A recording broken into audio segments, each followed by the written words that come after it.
What is going on, everybody? Hopefully that's not too loud. Turn that down a little bit. Let's try that right there. What is going on, everybody? Welcome to another Pixologic stream. My name is Ian, aka IR Sculpts. Some of you might know me. I can't speak. I am a digital toy sculptor. I work at Funko, so I make toys for a living. So hopefully you guys brought your questions and you're ready to just watch me make some really cool stuff. Also, Stuffed Frog is first. He was here, he said it, and there it is, there it is. So again, as always, guys, thank you for coming in. I hope you enjoy the stream. Kamara! Let's see, Finsky Cat? Oh, I hope I butchered that, I'm sorry, but welcome in, welcome in.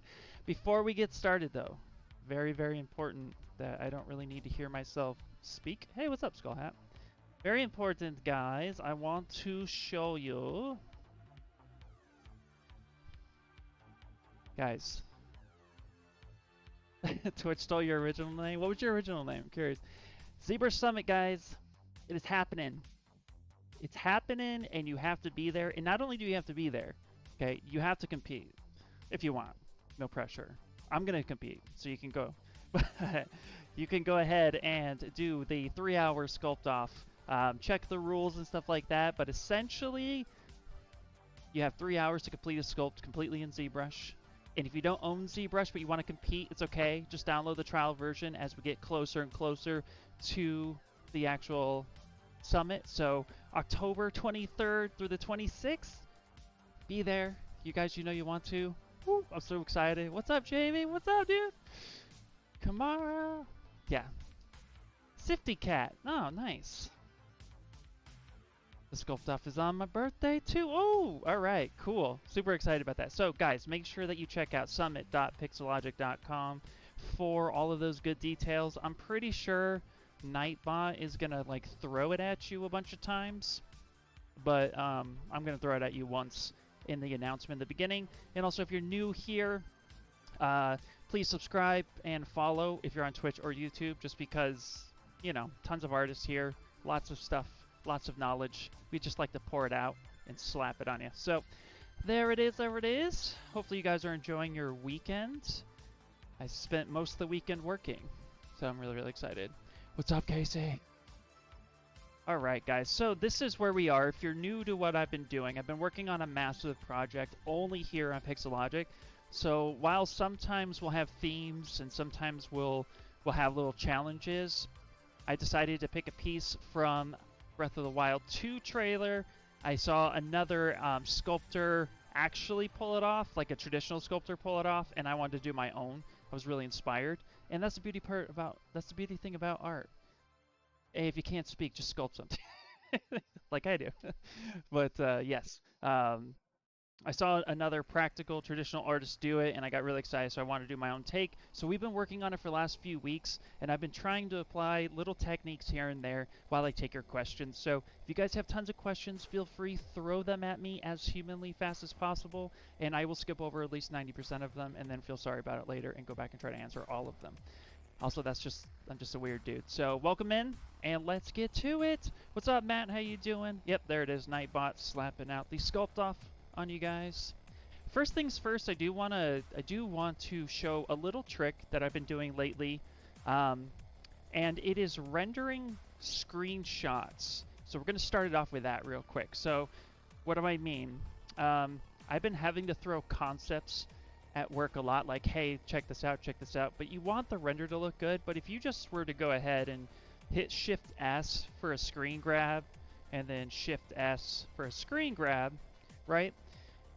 If you just go and hit normal, like Shift R for rendering, it all disappears except for your actual one. But the screen remains there.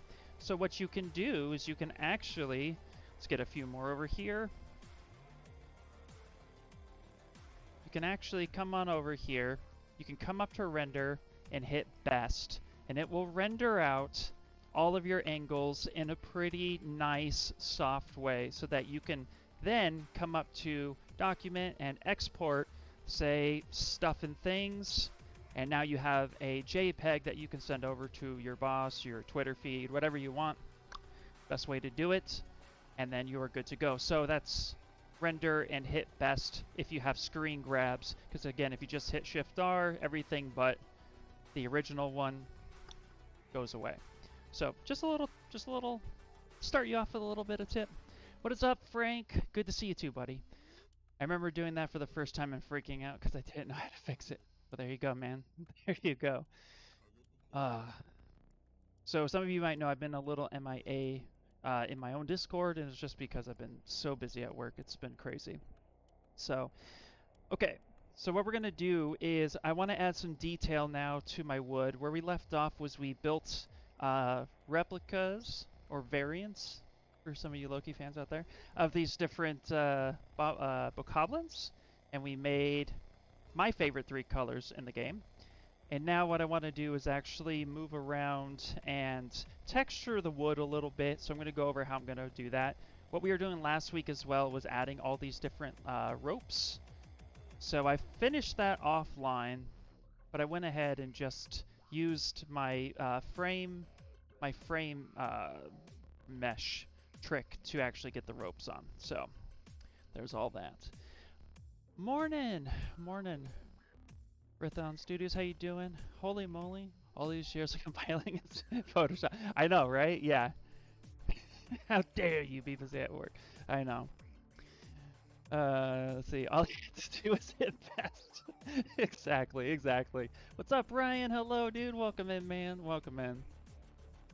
Well, if you guys love watching really good streamers, just a really quick shout out to Kamara. She loves to stream on her own, great talented artist, so make sure follow her. She's really awesome artist as well, and she also hangs out on my Discord from time to time. So make sure to check her out too. Alright, so what we're going to do is add texture to our wood, and that's what we're going to do. Kuma, hello, welcome in. So let's actually solo this out, and we're going to start with these right here. Now, when texturing, I still think you need a female one telling them off for naughty. Yeah, exactly. Not a problem. Come on, Kamar, you know you deserve it. All right, so what I like to do, so when we're talking about texturing and we're talking about small scale, you want to actually try to get as many vertices crunched together as possible, and you do want to work in subdivisions, but I'm going to show you how I approach. So how I approach detailing small objects with subdivisions, but it's a method I started doing a little bit more using Zmodeler because I can control how many polygons I get in there. If you hit Control D, so if we're going to pay attention up here to this top where it says 1140, if you Control D, it multiplies by 4 each time. So 4, 18, 72, 289, etc., etc. And while this might be sufficient, if you notice, if we zoom in here real quick, you'll notice that we have solid lines and then we have kind of faint lines. The solid lines are the actual foundation and the original mesh that you have on your model, and the little faint lines are the subdivided lines. So while this is good and close together, if we were to take, let's say, the damn standard and draw, you know, we'll be able to get some pretty good detail. But what I've been noticing lately is I don't want to subdivide up too much too quickly, but I still want to retain as much detail as possible. What is going on, Crafts and Canvas? What up? So what I've been doing is using Zmodeler to add my own edge loops at the base, so I can subdivide a few times and keep it down a little bit and still get some decent detail. So we're going to hit the Zmodeler brush, so that's B, Z, and then M. And then I'm going to just hover over a line, insert multiple edges, and I'm going to pick something like that. And I'm just going to tap in between each one. So that way I get just a little bit more. Now, of course, it is going up, so you know you're not gonna be able to stop it from going up if you're subdividing. But what this will allow me to do is subdivide a couple times and have better success earlier than needing to subdivide, you know, 2 or 3 times extra. I'll show you what it means. So right now we're at 5,000. So now what I'll do is I'll subdivide once. That'll take me to 20,000. If I subdivide twice, that'll take me to 81,000. Now I'll take that damn standard and not too shabby. So I can keep that pretty low. And we can actually go a little bit harder. So this is 80,000. I'll probably go up one more time. There we go. So we're at 320,000, which is, it's still, you know, it's a little bit higher than the 20,000, but to get this crisp of a line, I'd probably need to be at 500,000. So it's just giving me a little bit extra frame to work with, but when you have a lot of these everywhere, that can matter. So that's how I do it. It's my method. All right. So now we're going to do is we're actually just going to kind of, because this is a video game reference or fan art, what I'm going to do is I'm actually going to grab the SK slash brush. Awesome brush. Highly recommend it. And then I'm going to lazy mouse radius. Yeah, there we go. Cool. I'm going to increase that. Something like such. There we go. And I'm just going to add a little bit of kind of my own design. Something like such. I'm not going for true realism. But this way, I can get some pretty decent lines looking pretty good. And then we're going to go ahead and go to render. Let's go to preview AO. It's a great way to see what you're doing and also get an idea of how deep you're going. I haven't used that brush yet. You have to. It's a great brush. SK is also a streamer on Pixologic, so shout out to that guy. This is actually from the Breath of the Wild 2 trailer. Now, I do just want to preface that this is fan art only. I don't work for Nintendo yet. What's up, Nintendo? There we go. So now I'm just going to quickly kind of add my own little wooden panels and just create my own texture just like such. And wood is pretty fun because you could just kind of get in there and as long as you keep the grain of the wood flowing the same and have it make sense, you'll be okay. And you could do fun stuff like this too, where you can kind of twist it a little bit, have it kind of twisting on itself. So you can see here, I'm just kind of keeping it relatively loose, but from afar, tiny little textures. What's going on, Eric? How you doing? Karoru Sakaki. Hopefully I said that right. I've been practicing my Japanese. Awesome. Thank you so much for grabbing that, by the way. So there we go. But yeah, awesome, awesome brush.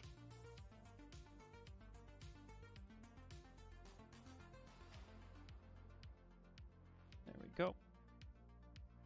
Just like that. So keep the grain the same. You don't want to...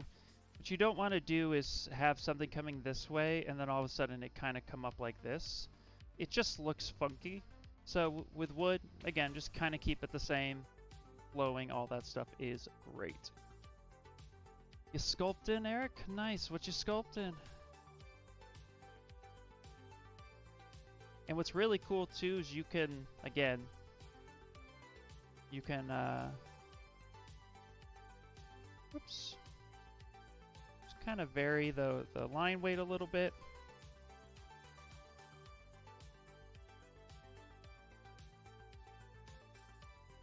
There you go. And also too, if you're on a pen tablet, it's really good to press really, really hard where you want it faint and then lighten it up as you exit and you'll get a really nice taper off which is what you want, and that's how wood would naturally split. So even though we're doing a kind of mix between stylized and wannabe realism, this is a way that you can kind of keep the two connected by grounding your sculpture in the best real world physics you can.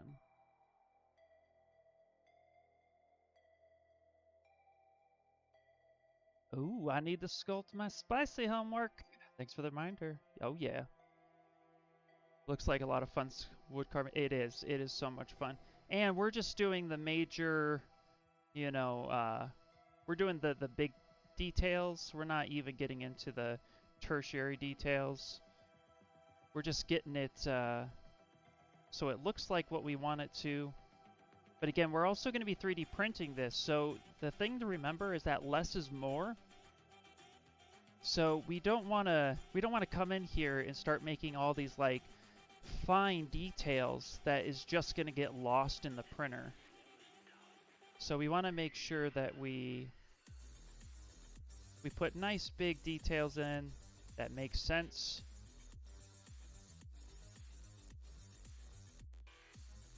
But we don't want to overcrowd it either. So, and again, I'm kind of just letting my hand do its own little thing.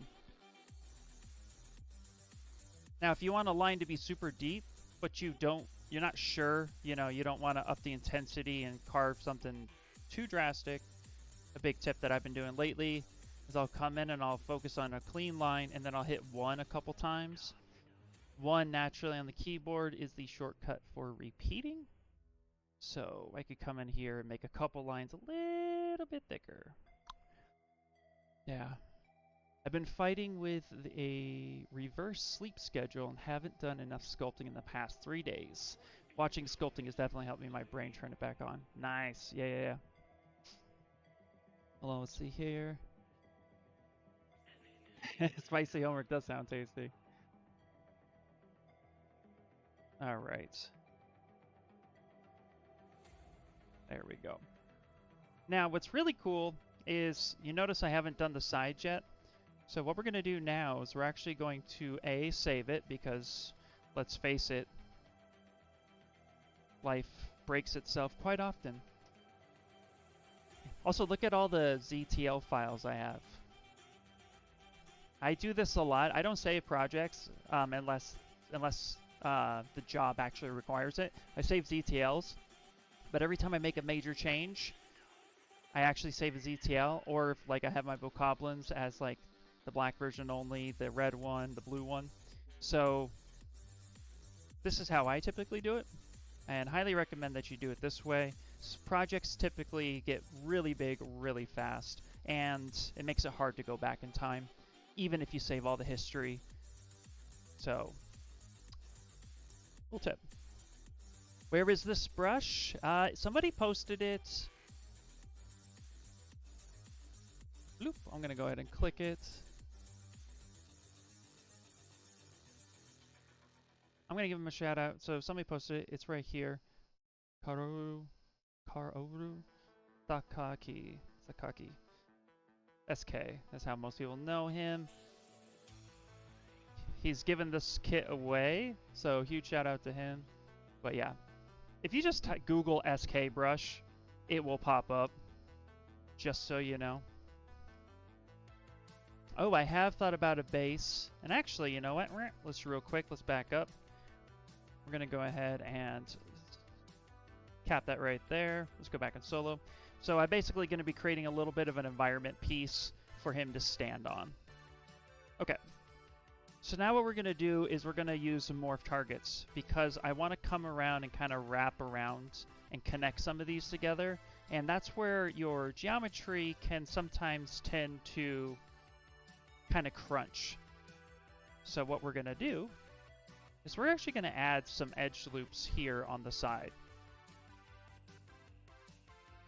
And we can do this one of two, well, we could do this a couple ways. Let me actually make sure the way I want to do it is the way I can do it. So I'm going to go here. I did this once on accident, and I bet you it won't, yeah, it won't work right now. Okay. So what we can do, we want to add some edge loops on the side here a little bit. So what I'm going to do is I'm actually going to scale this all the way up. So when you have subdivisions that are built, here's a little trick you could do. You can delete lower, which will give you this right here. I'm going to mask this. Let's see this. I'm going to add, using the slice curve, I'm going to add a couple lines in there. Okay. Then what I'm going to do is I'm going to come up to the top, and I'm going to control tap my history. There we go. Control tap my history.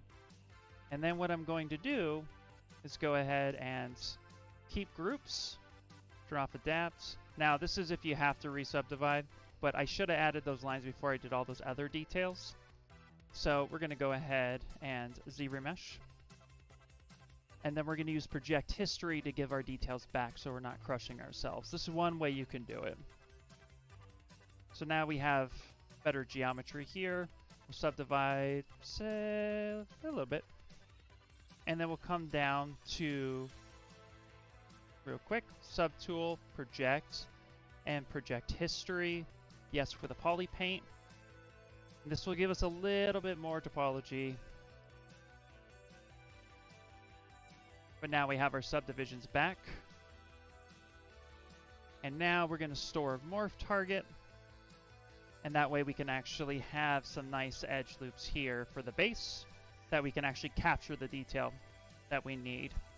Now I should have done that in the beginning, but if you find yourself in a position that that's what happens, that's the way to do it.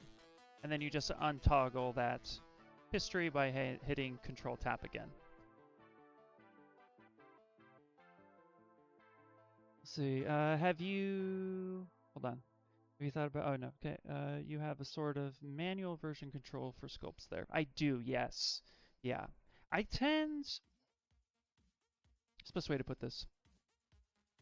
When I first started sculpting, 3D modeling didn't make sense to me the way it makes sense to a lot of people. And I mean like box modeling or traditional approaches, because my background in 3D is very vague and kind of just like thrown together. So what I started doing was watching traditional sculptors and tried applying their methods in a roundabout way in ZBrush. And the more I understand ZBrush, the more I try to improve my technical approach to things. But I always fall back to put a shape here, spread it out, make it look like that thing. So if you're a little bit like me, then this is a good way to do it. But I definitely encourage in getting a little bit more technical. Like I really started relying on array mesh and nano mesh lately, and really started messing with Zmodeler even more so that I can actually build the things I want to build faster because they're better tools. That's like a rainbow, by the way. That's cool. All right, I'm going to go ahead and hit auto groups just so I don't have all that complicated. Look there, and Morph Target, we store a Morph Target now. And now what I can do is I can actually wrap around edges a bit. So I can come in here now. And a Morph Target will just make sure that it holds that original shape as much as possible. And I can start getting some of these edge planks. Something like that. You can even come in here, kind of come on the sides a little bit.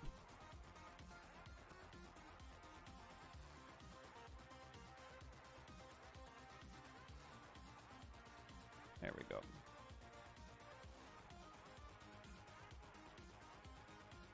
Okay. Woohoo, nano mesh! Yeah, exactly. Looks great. Amazing job. Thank you so much, man. I appreciate it. Wow. Okay, without any spoilers, quick change of topic. All you have to do is say yes if you guys have seen the last Loki. If you're all caught up. And if you enjoyed it, let me know if you enjoyed it, but please no spoilers. But I'm definitely geeking out over here. I really enjoyed This made me love the character Loki even more. So hopefully you guys did as well. We're going to go back over some of the ones that lost just a little bit of detail. There we go. Yeah, right? It's good. It's been so much fun. I've been loving it, truly.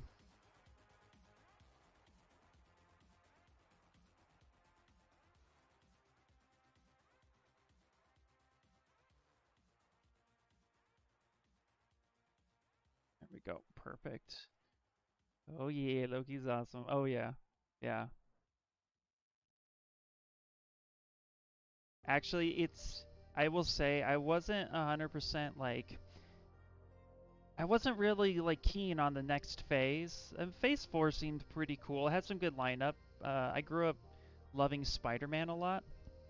So for me, I was always excited to see them do something a little bit different with Spider-Man. And it looks like now, like they have some plans. So this series of what Loki did, just like for me, oh my gosh. Yeah, I think they have something that's going to be really cool. So we'll find out soon enough, but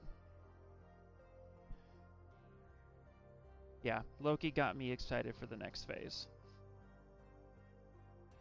Which is cool, because I actually liked WandaVision, and I thought it was fun, but I didn't think it was, you know, I thought it was fun, but, like, great, but it didn't quite get me there, you know what I mean? Like, I needed something to push me over the edge.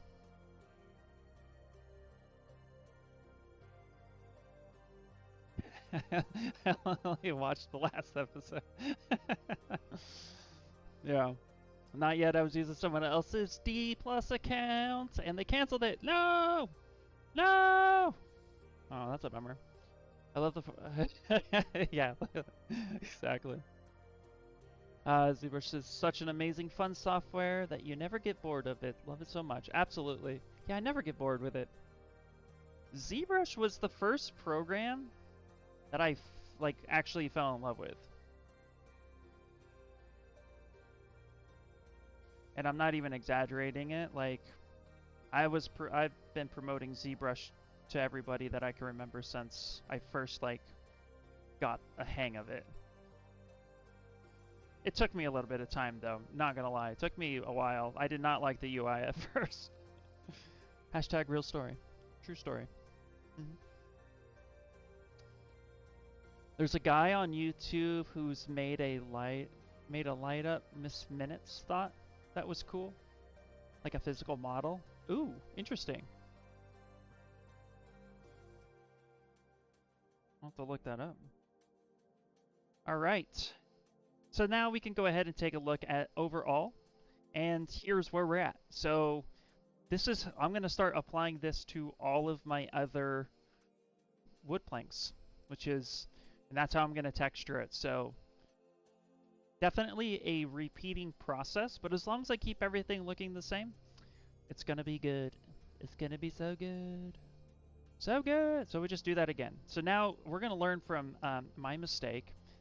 What we're going to do is before we add subdivisions, so we're going to take my masking trick that I was going to show you guys. So if you use slice curve, okay, so if you use slice curve like normal, you notice how it adds a new poly group to your mesh.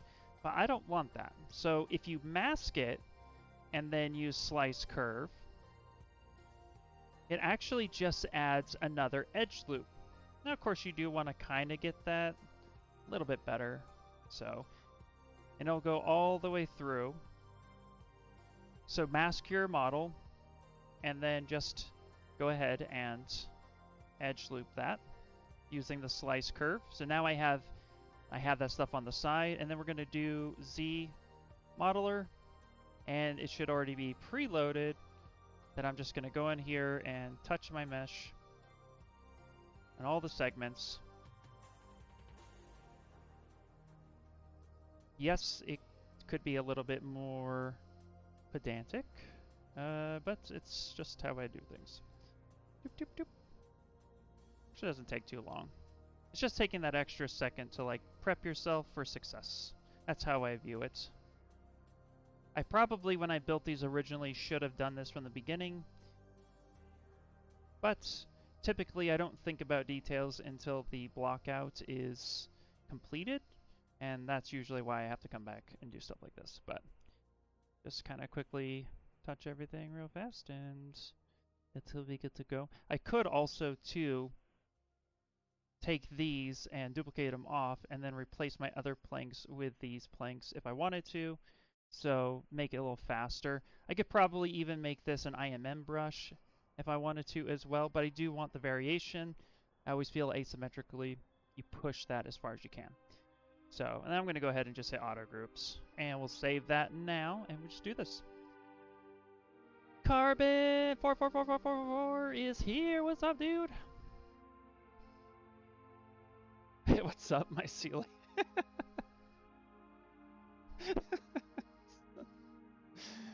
That's like, oh man, I haven't told that joke. I haven't seen that joke or even told that joke for like ever. Like, I don't know. Like, last time I remember saying that was like high school. This is very funny. That was great. I love it. All right. Now we're going to go ahead and subdivide a few times. So again, having nice, tight, clean mesh. And then we just come over here, grab our SK brush, and we just go ahead and start carving away, and we have a good time. Now, what's really cool is you can see here, so let's go back. So you see how I have some of these planks kind of like where it's like chipped off initially. Let's just go ahead and add that morph target now. And we can start just kind of really pushing that in there. So we can kind of play off of that thing.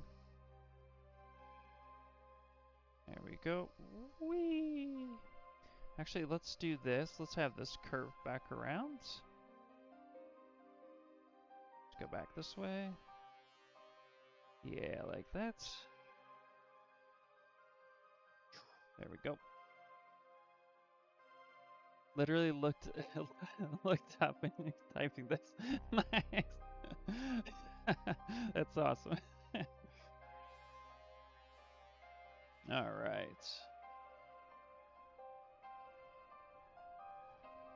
Okay, so we're going to go ahead and just start repeating a lot of this technique that we've done.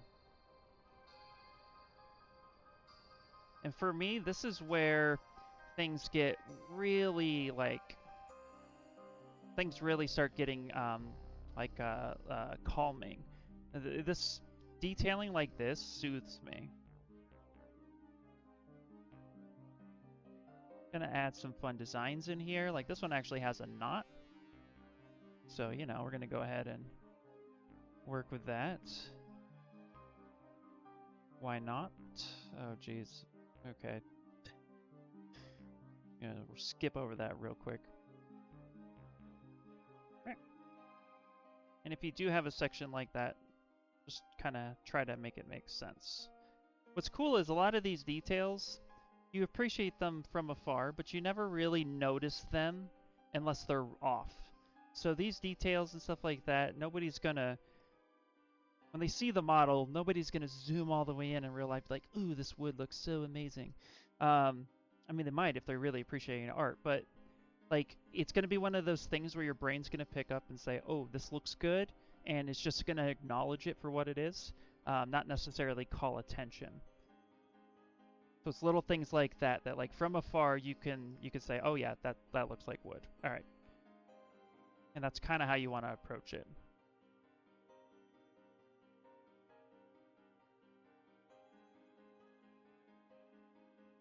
Is copy UV the same as unwrap, or is it different? Okay, no, that's two different things, Frank. So let me explain.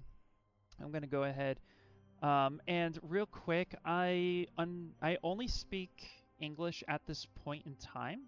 However, I do try to to try to copy and paste into Google Translate and hopefully answer that question in English. But if there is somebody here who speaks Spanish, please feel free to, you know, let me know if it's a question you think should be answered. I would appreciate more content related to 3D modeling for 3D printing. Greetings from Spain. Greetings from Spain. Hello, hello. So, yeah, because we're showcasing how ZBrush works with 3D printing, what I do with all my projects is I sculpt the entire project, and then at the end of the project, I do a stream dedicated to prepping for 3D print. So you can feel free to go back on some of my videos because I've done that already, but every model I make here, I spend an entire stream once it's done prepping for 3D printing. So be sure to follow and subscribe when that goes live, or go back to some of my other videos that I've actually done that. In fact, I think I'll call attention to one in particular. Let me pull it up real quick.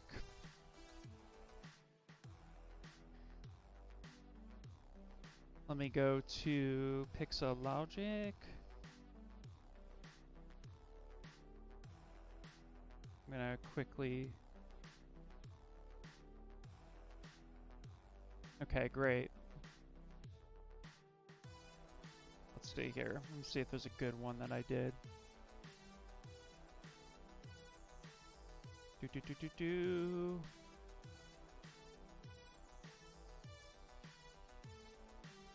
think this one might be it.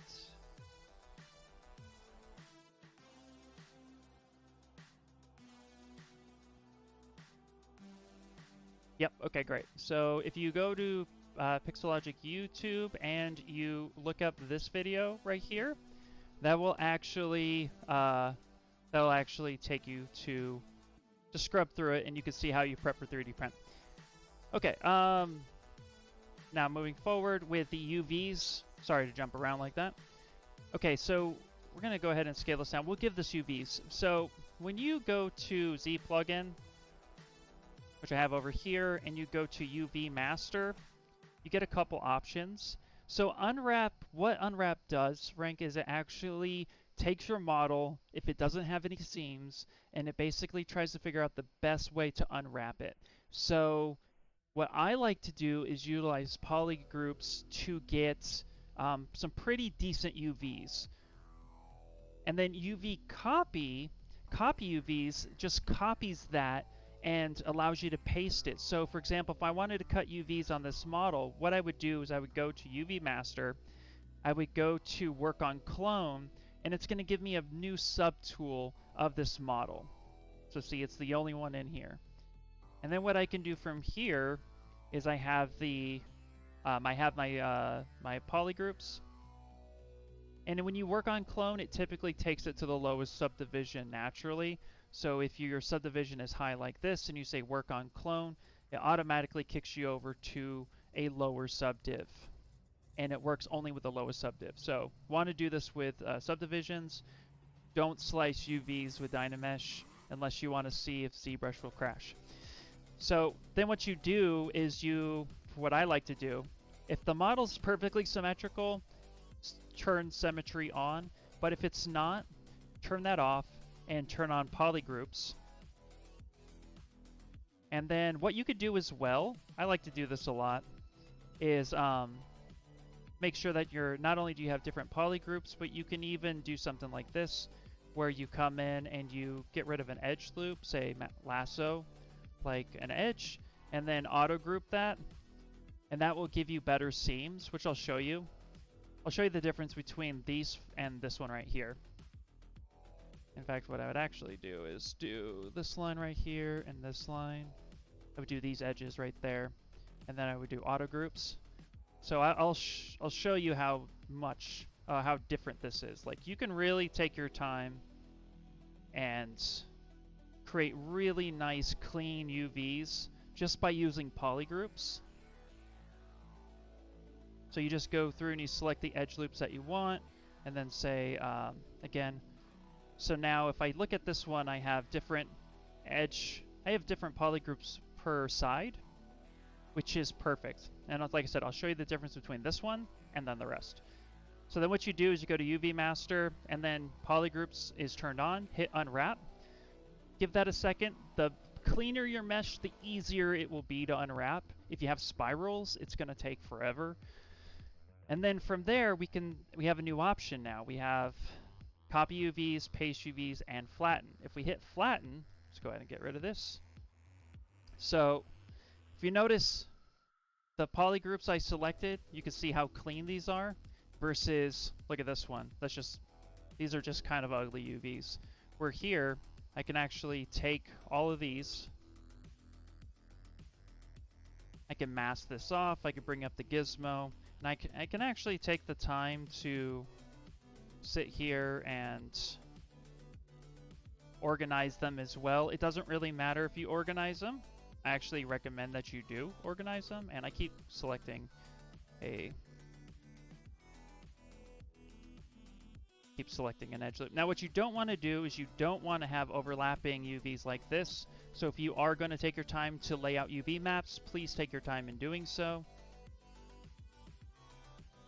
because you want to make sure that they're really nice and neat. But you can just set them over here and kind of like clean them up a little bit. Mask off a certain section, invert that, bring this up. So you can get really nice UVs in ZBrush. It just is a matter of how much time do you want to spend?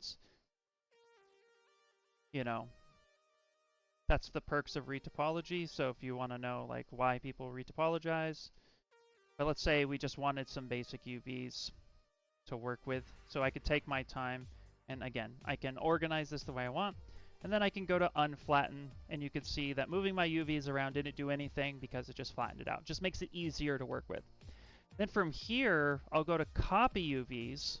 I'll come back to my original model, now where everything is at, and I'll go and I'll paste UVs. Now what that did is if I go over to UV map, Control Z real quick, if my model didn't have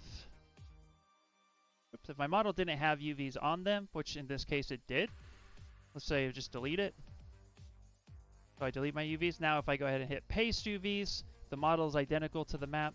It will actually be there. And I can even hit Morph UV, and you can see how my map looks now and unmap.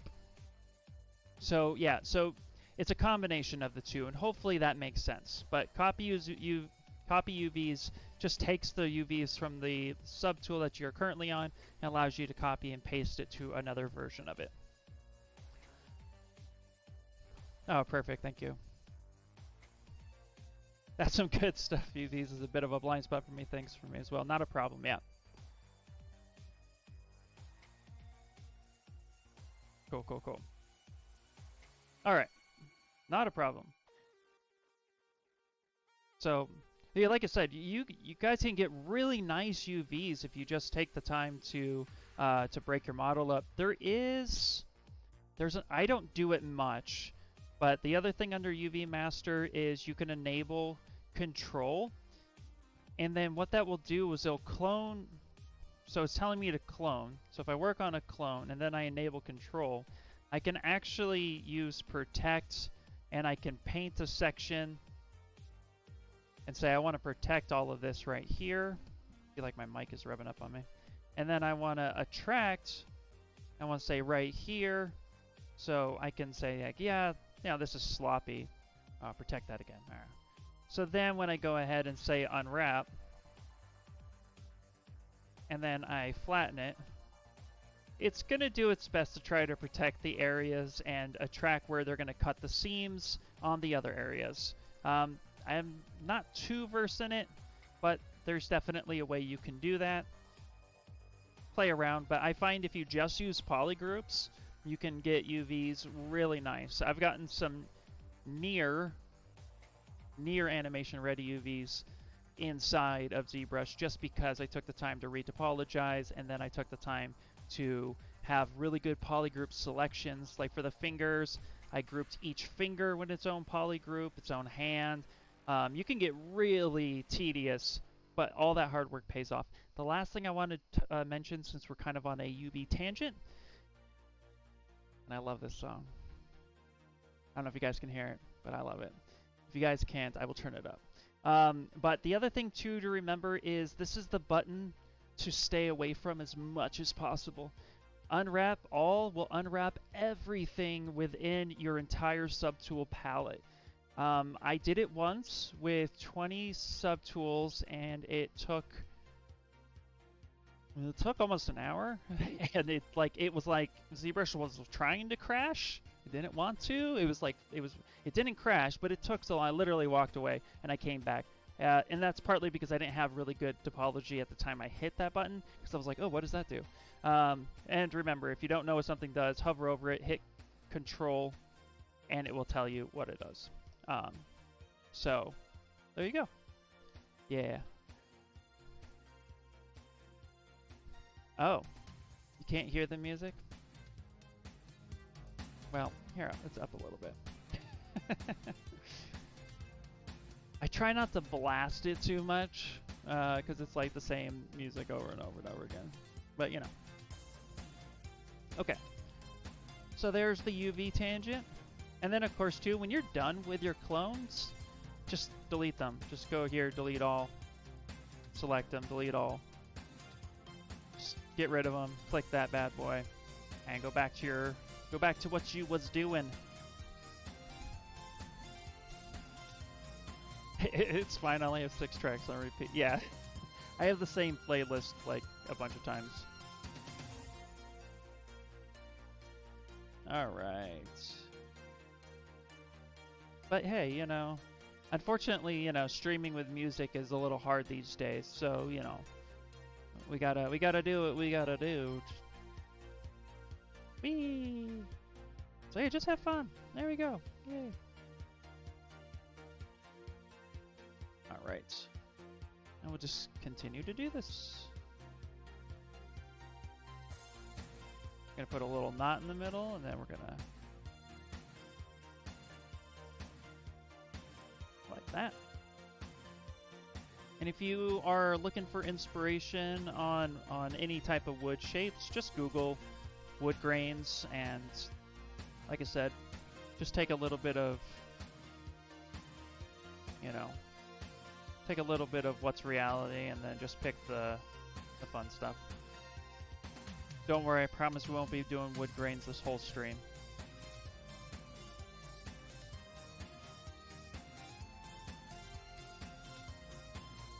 I don't think you changed your name. Oh, just notice the stream title is, oh, is it? Oh. That happens sometimes. It does happen sometimes. I don't know how to change it in mid. I've changed it before off, but they usually fix that too.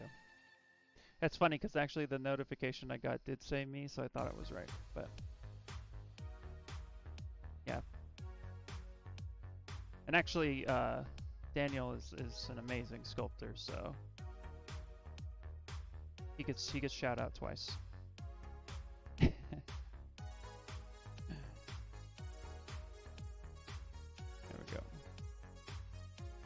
And it's okay to start a grain cut right in the middle too, like it doesn't have to be perfect each time. And again, we'll just come here like this and then hit 1 on the keyboard, make that one a little deeper. Sometimes is once in a while. This is a pattern. Yeah, absolutely. Alright. So there is that. Okay, let's go ahead and save that.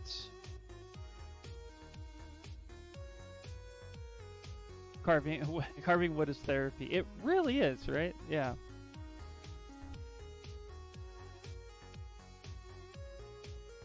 There we go. Get some water.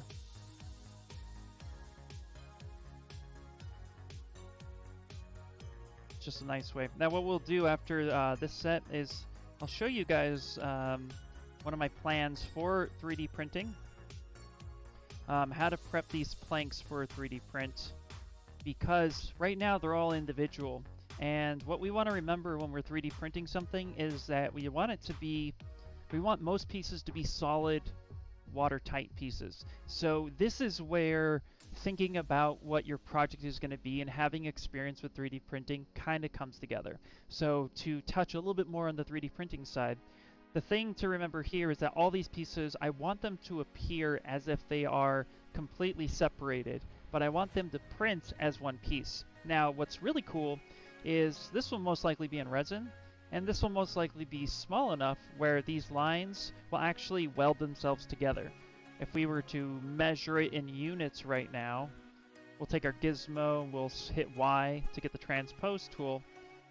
I mean, this is 0.012 units, which if I put that in millimeters, 1-to-1 ratio, that's tiny. Like, that's super tiny. Millimeter, yeah. So, more than likely, these will kind of stick together anyway, but we're going to ensure that it does. So what I would do, in fact, we'll just go ahead and do it right now, is I will go ahead, because I have subdivisions on. What I like to do is duplicate by hitting Control-Shift-D. I drop it down to the low subdivisions, and then I delete higher. And then what I'm going to do is actually take a basic primitive brush, so an IMM primitive brush, which is BINT. And I'm going to go ahead and just grab the basic Q cube. I'm going to draw this out so that it kind of snaps. Okay. Then I'm going to grab it and I'm going to delete hidden, which you can find under geometry, modify topology, and delete hidden. That's where you could find it. And what we're going to do is we're actually going to, whoops, I do that sometimes. Go to tool, pop it. What I'm going to do here is let's hide everything we don't need for now. Go back to bridges.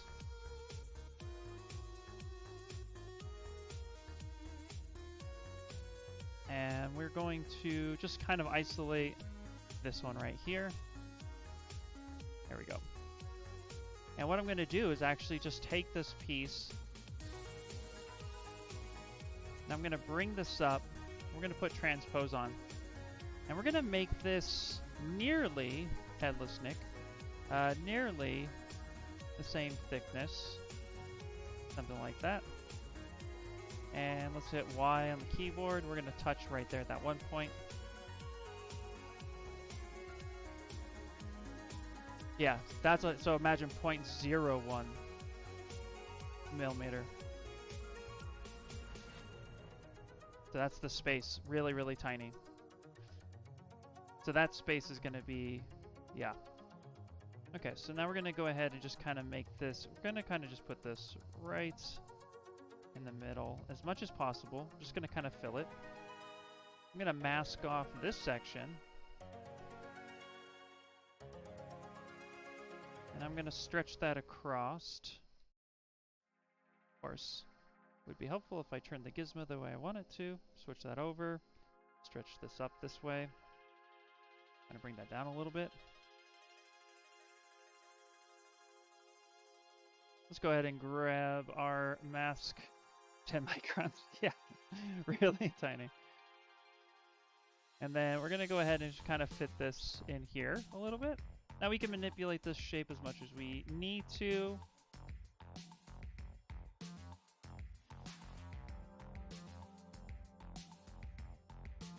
There we go, something like that. Take that, stretch that out. Now if we want, we can take our Zmodeler brush, hover over an edge, go to single, and we can add some edge loops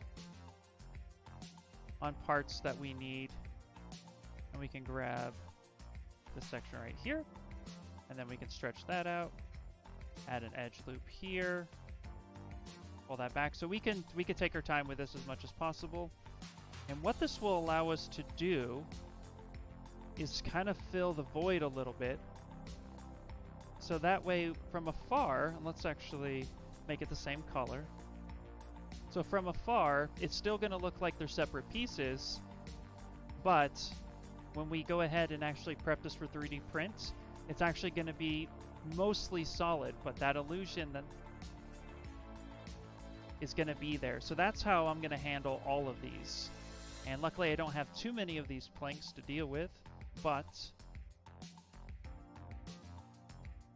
you can see that that will help me keep everything kind of solid. Then I can take that piece, merge it together, and call it there.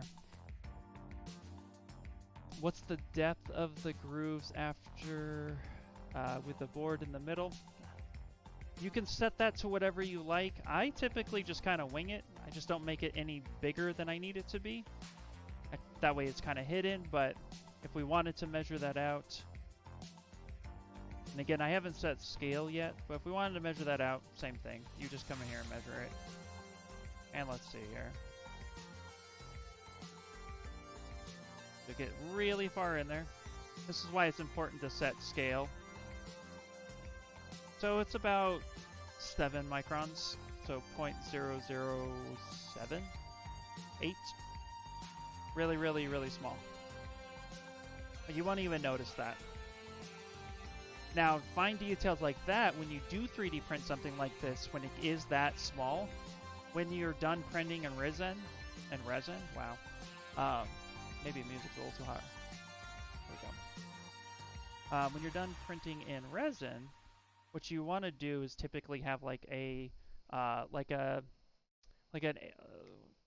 gun, like oh my god, you know what I'm trying to say, one of those keyboard dusters, and just kind of spray it out, and that will keep that detail in there when it prints.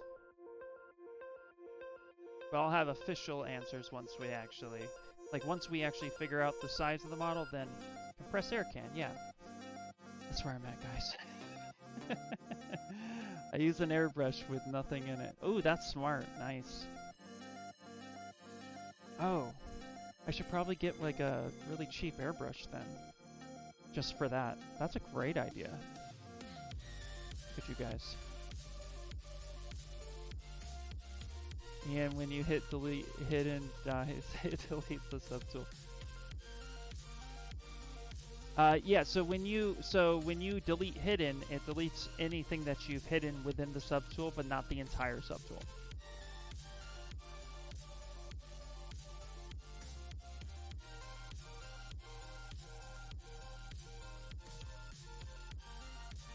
Now what I'm also going to do is I am going to reposition some of these planks to make a bit more sense. You can spray isopropyl 2 and use it in a pressure wash for resin parts. Very true. Yep. Yeah. If you're really tight, if you're really tight on money, then I definitely recommend like it's just something as simple as an compressed air can. But yeah, if you can afford a decent setup, yeah, and anything that you have. I know a guy who has an actual air compressor unit at his house. Like, yeah. maybe one day I'll have that. All depends on how crazy you want to get with it. Okay. So now we're gonna go ahead. Oh no, you're totally fine, dude. Don't even worry about it. Okay. Ooh, I have some little floaty bits hanging up here. That's from a rope frame. Interesting. Okay, we'll go ahead and... Is that hidden? We'll just delete that. let's turn the rest on and make sure that made sense what I just deleted. You got a good airbrush for miniature painting, but use it more for cleaning parts at the moment. Nice. If I buy one of those Form 3 printers in my little apartment, would it be dangerous for my health? Probably, yeah. Yes. What you have to remember when it comes to resin printing, I mean, I don't know much about Form 3, but if you're in a tiny spot, you want good ventilation. Now, every printer has its own options, but I've printed resin printers from Elgumars and E-Packs in my house, and it smells up the whole place. There's definitely fumes that do when it comes through. So while they're, for example, Raytheon Studios, I'm gonna, because what you've mentioned, you've had a Form 2 in your bedroom for 2 years, no problems. I would actually recommend against that very heavily because resin printing causes fumes, and not all the fumes will be captured by the device. Now, respiratory issues are highly a problem when it comes to massive manufacturing. I spent 15 years in a machine shop, and I can tell you I breathe differently today when I didn't care to use my mask. So what I recommend is don't take my word for it. Don't take anybody's word for it. Look at the printer you want to buy. Look up the health specs and the manufacturing recommendations of how to operate that machine, and follow those recommendations. I also advise you to look up MSDS sheets, which is it's a material data sheet that talks about the materials that you'll be using, because 3D printing is a form of manufacturing, and manufacturing has hazards. And even FDM printing PLA is relatively safe in your home, but printing ABS, not necessarily. So there's definitely a lot of things that you should keep in mind, and fumes is one of them. So while some people might say, hey, it's been perfectly fine in my bedroom for 2 years, you know, again, not to speak ill of it, it's just more of like your health is so important. Read the manufacturing notes, read what materials you're using, because there is a chemical component that is not necessarily good for you. That's why they advise you to wear a mask when you operate, when you clean. Breathing in the fumes of the isopropyl is not good. So again, I would always proceed with caution, and always take your health as serious as possible when 3D printing. While nobody really talks about it, there is a hazard there. So kind of go around there. I'm not going to dwell on it for too long, but definitely it's not as simple. I built myself a fume hood for my Saturn. Also, I have a little Elgu air purifier inside the printer and a big purifier in the whole apartment. I'm still really paranoid, but the dangerous fumes really don't have the smell. Hey, what's up, Talden? Yeah, it's a good point. Doesn't affect me, but may not be the same for you. Exactly, yeah. So that's all. So I always recommend, especially when you're new to 3D printing, proceed with caution. Update yourself, research what you're printing with, research the cleaning chemicals, because that's what it is. It's all chemicals. So some people can't even touch resin. Yeah, I got burned last year. I was outside, I was cleaning, and I thought it'd be cool. I'm just kidding. I wanted to fill some gaps with some resin, and some dripped on my hand, and the sun cooked it, and I got burnt, and it was not any good. So wear gloves, eye protection, a mask of some sort, just enough to keep it so you're not breathing it in, and a well-ventilated area. Highly recommended. So, yeah. But again, what I can say about the farm printers, because I've seen a few of them, is their setup is by far, like, it's worth the penny you pay. So if you're looking to get a Form 3, you know, look at what's built in. They might have some really good ventilation setups built into the printer. I can't speak because I don't know, but always look that stuff up. My Epax X1 resin printer has a pretty decent fan, but I still shield it with a box, which keeps it kind of warm, which it operates better. And then I have a little bit of a like a filtration system, so that when it vents through a filter, so that when I go out to my whole garage doesn't smell like, you know, resin, which has happened, especially in the summertime. So anyway, that's just my recommendation, my notes. Do your homework. But yeah, great question, by the way. And I'm glad there was definitely a discussion with it. So I've talked to a couple chemists about it. Even if you don't have problems with resin now, will build up. It's the opposite things you build tolerance to. Oh, interesting. What's my page? Pike Griffin? Do you mean what's my, like, where my socials?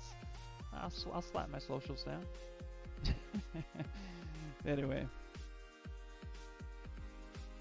Great question, guys. And as, again, I have manufacturing experience, like I said, for a little over 15 years. Proceed MSDS sheets. Google that. There is my link if you guys want to join in. Check out my Discord as well. There's usually just a bunch of artists in there hanging out. It's a good place for beginners to come as well, ask questions. There's always somebody there. But that's my link all the way at the bottom is the Discord. But yeah. Anyway, guys, okay, let's continue our wood carving for the day. It's 6, but we got time. I'm on till 8, so we got time. Now we're not loading a tool. We are soloing this out.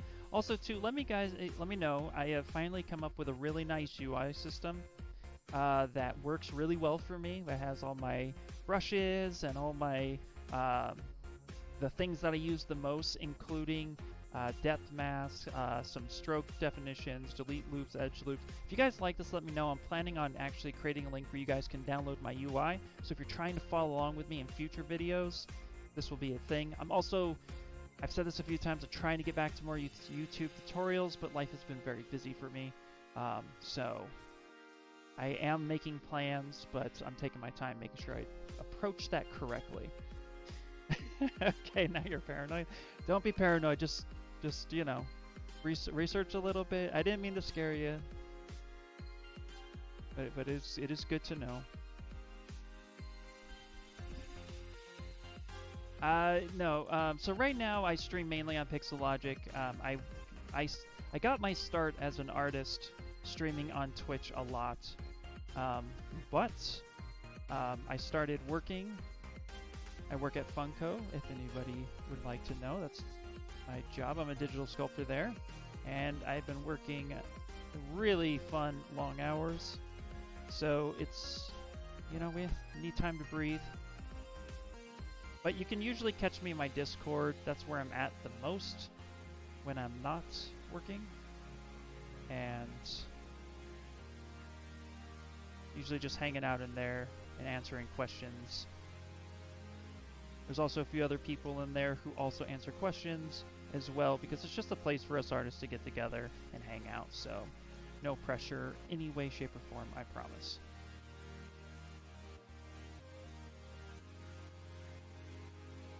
Safe place. It's really just a chill spot. We also have a lounge in my Discord where there's usually somebody sitting in there. And if you do have any questions about, like, you know, what it is you're struggling with, in a lot of programs too, not just ZBrush, feel free to pop in and be like, hey, I have a question. And if somebody knows, great. If somebody doesn't know, typically, like, if I don't know the answer, I try really hard to find the answer, or at least point in a good direction. So if you guys are always looking for a little bit of help or guidance, check out the Discord and that link I dropped. Might even start doing some Discord challenges and stuff like that. Prepping moving forward for the 3-hour sculpt-off that's going to be happening here at Pixologic on October 23rd. You guys are really excited about that. It is open to anybody who can wield a pen, and even those who cannot. So feel free to jump on in and apply.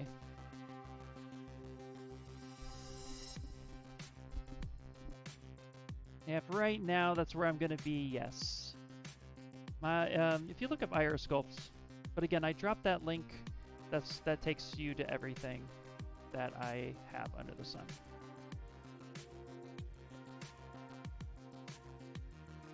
All right, so we're using Zmodeler, and we're just going ahead and actually doing the same trick we were doing before, and we're just selecting everything and going on through. Yeah, I used to be a regular streamer, but it's a little hard to do with a full-time job. But I'm grateful for my job.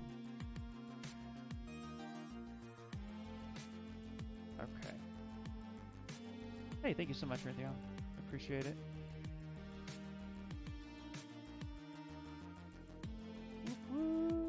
All right. So we're just going through, and we're just adding our own manual edge loops so that we have better control of everything. And I'm gonna go ahead and cough real quick, but not in your ear.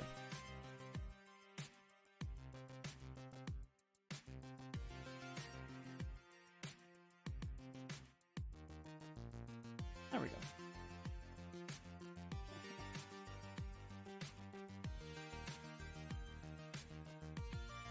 Alright.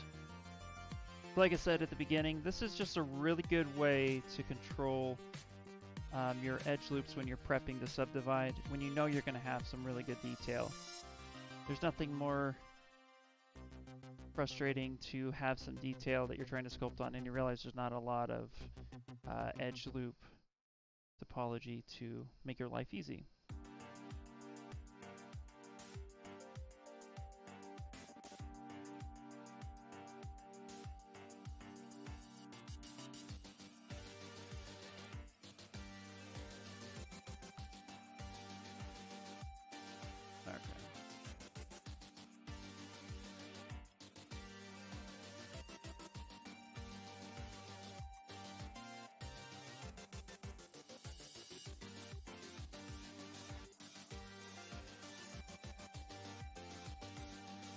Also, too, I do have a question for you guys.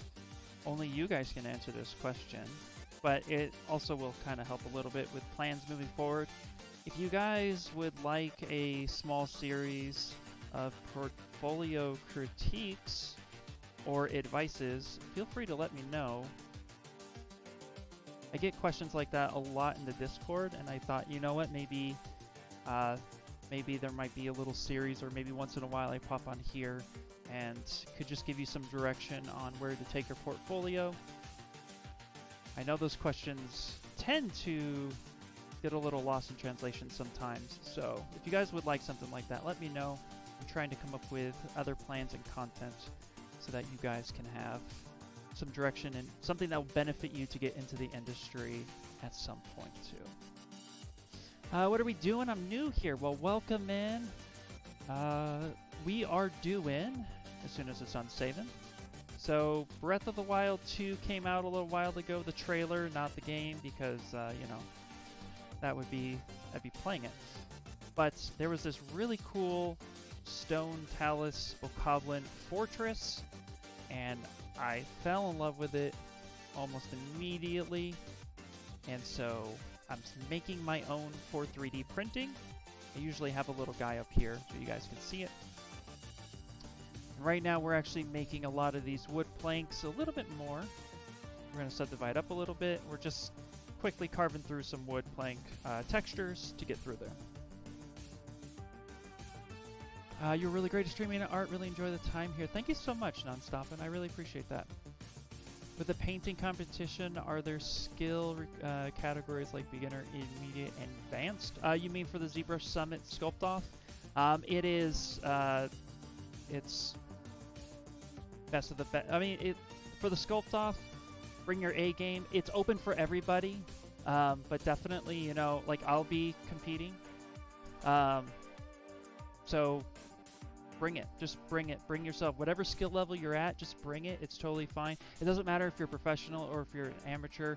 It doesn't matter at all. It is a free-for-all. So, yes. Yep. So, it's a free-for-all. Correct. Yep. And Pixologic has not announced yet what kind of prizes there will be, but there was prizes last year. So, and there were some pretty cool stuff last year, actually, too. So, definitely come on in. But if you do not want to stream, there is no pressure. If you don't want to, because that's part of the rules, is 3 hours and then you stream from home. It's on a Saturday, which is cool. 12:30 I think is when it starts. So 12:30 to 3:30. Finished piece only in ZBrush as I understand it. More rules and stuff will be coming. A theme has not been picked yet, but there will be plenty of time once the theme is announced to concept an original idea and put it on ZBrush. The summit is October 23rd to the 26th, and I'm super excited for it, if you can't tell. And why are you adding these edge loops on the wood boards? Just to have more polygons to sculpt with wood carved piece? Yes, so it's a little bit more than just having extra edge loops. Okay, so here, I will do an exaggerative explanation of it too, because I'm controlling how much I subdivide up. So let me save it real quick for the 15th time, and then I will explain on a new one. So if we come here, and let's go ahead and do this, and let's just go up to macro, new macros, and we're going to go ahead and add a cube, which is right there, append a cube. Okay, and what I'm going to do is delete loops. Okay, didn't want me to do that. fine. We're going to grab the Zmodeler brush, and I'm just going to go ahead and delete these loops. Okay. So essentially, this is kind of an illusion of subdividing. So when you have something like this, right, and we're going to duplicate it just so we have an extra one. When we have something like this that we start subdividing, we have our main edge loops that make up the shape of our item. And sometimes we'll have an edge loop like in the middle of it, or a couple here and there, right? But let's imagine we don't for a second. When we subdivide, and I'm even just going to go ahead and increase Paul Gabry's.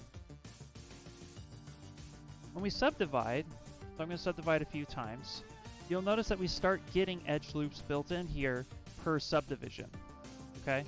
But when we want to start adding detail, we'd have to subdivide quite a lot to get some pretty decent detail. So right now I'm at 1 million, where I get some pretty nasty fall off here at 98,000, almost 100,000. And it's because the original edge loops are very far apart from each other. And even though subdividing is adding extra edge loops, those edge loops aren't close enough for my liking. So what I do is I add my own edge loops to get a better frame. So we're going to go ahead and go delete higher. So what I do is I start off by adding my own edge loops to get a better frame. So this way, when I want to sculpt, I'm not even subdivided yet, and I can already start getting some information. So when I subdivide once, now those vertices are so close together. I'm gonna increase all. Those vertices are so close together naturally within the actual subtool frame that I don't have to subdivide so much to start getting those details locked in. So where I was at 100,000s before, getting pretty decent lines, here I'm at 32,000 and I'm getting exactly what I want. So this helps keep my model's subdivision low, but also at the same time allowing me to put detail in where I want it. So this right here, this was 32,000. I'm going to go ahead and screen grab that. I'm going to go ahead and back this up. Yeah, let's back that up right there. And also here we'll subdivide. Yeah, perfect. Okay, great.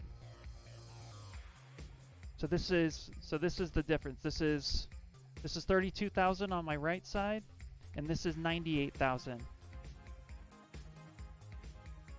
So I'm almost 60,000 polys less in the one on the right, and I'm getting the same amount of details as I was with a piece that was 100,000. Does that make sense? So it's just basically building yourself up enough vertices that when you subdivide, it gets those edge loops closer to retain detail faster than it would if I were to just rely on natural subdivisions.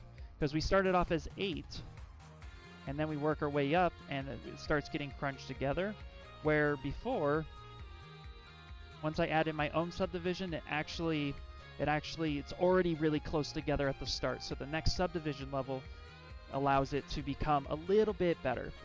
So I can get to the detail faster with lower subdivision. Yeah, hopefully that makes sense. Wow, thanks for the explanation. Helped a lot. I've been studying ZBrush pretty hard this year, but I've gotten in trouble getting the detail phase of my sculpture. Yeah. So that's what we're doing over here, is that if we go back in time,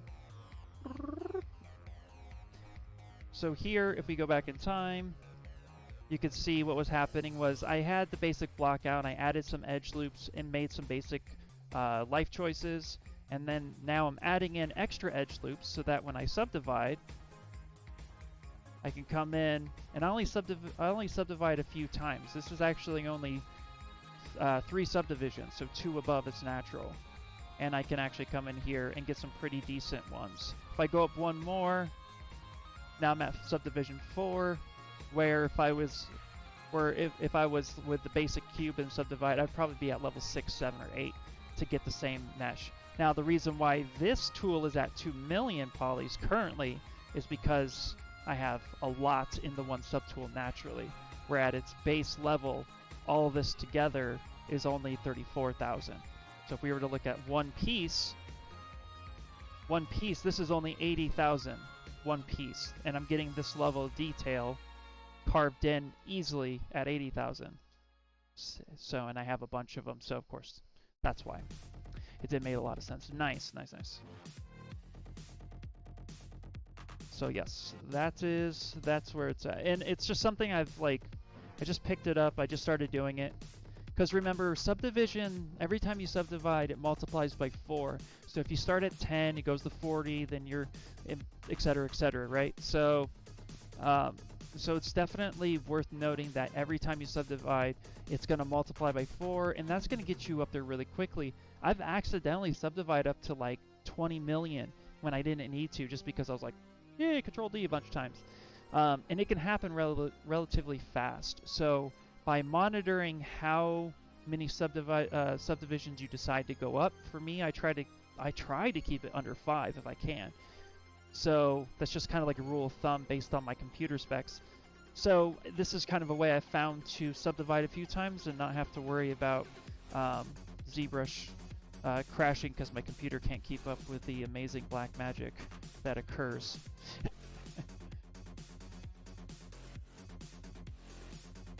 And so that allows you to have big projects. I mean, this whole project right now is 30 million. So there's still definitely a lot of information here. But yeah.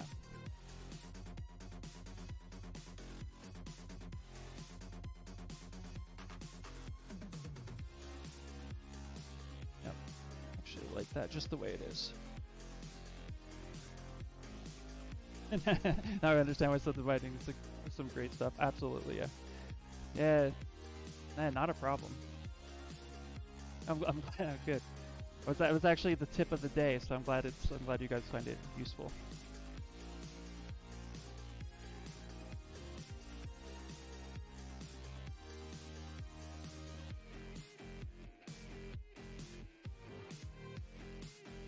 All right, let's go here. Bloop.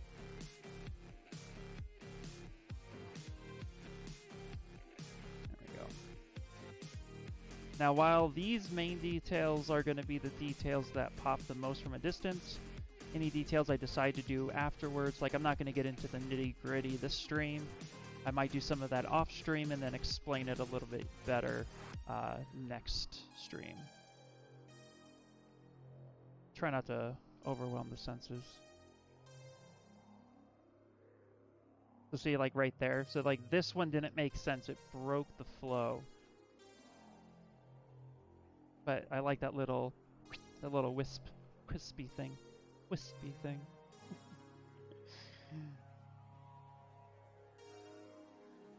And just play with some fun shapes. Whee! You guys have to do that. Whenever you carve wood, you guys have to go whee! It just makes for a better experience. I promise. If nothing else, it'll make your family, roommates, spouse go, what the heck is he doing over there? Leave him alone for 5 minutes.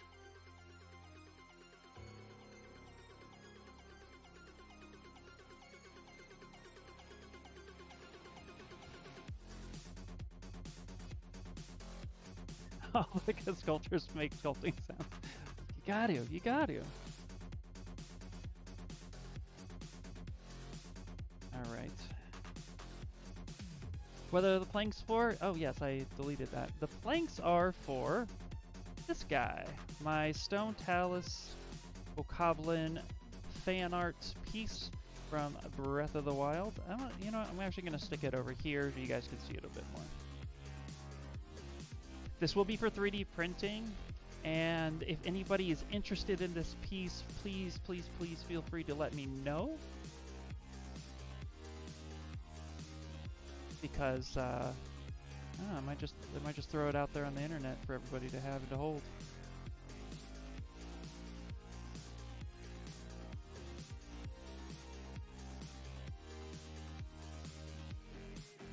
Saw Breath of the Wild 2 and I've been in love with it ever since. It needs to come out already, but they need to take their time too and produce a really good game. So you can see I'm torn already. Thank you. Yeah, this has been a big working project. Usually, if you're new to my stream here on Pixo, usually what I do is I build the entire thing like 80% here. I might do some other stuff offline, but I like showing the whole process because I think it's encouraging for especially new artists to know how long a project could take. I used to ask the question all the time, how long does it take to do this piece? And I would show like a sideshow piece and be like, oh, this should take me like a week, right? It takes like, it could take a long time. Like I know some of the artists at sideshow could take weeks to produce a good piece. So they're sculpting on this one piece 8 hours a day for like 4 weeks. And so it could definitely take time. And the more experienced you are, of course, the faster it goes. But for the most part, you always have, you know, revisions, and you have licensors looking at your work at that point. But it even takes professional artists a good amount of time to produce a really solid collectible. So I like to showcase that because I think it's helpful for everybody to know that it takes as long as it takes. And what I recommend for new artists who are trying to build their portfolio is give yourself a deadline of like 4 or 5 weeks and produce the best piece that you can. Treat it like a job, and that will help you kind of prep for real-world experience. Now, of course, nothing can replace real-world experience other than real-world experience, but you can kind of prep for it a little bit by practicing, giving yourself a deadline, having people look at your work, be a little bit critical.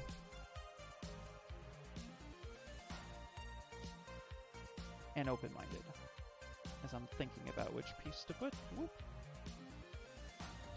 So, God of War main character took a year to make. Crazy. Yeah, exactly. And just think, Rafael Grassetti, he's the guy behind the new Kratos, right?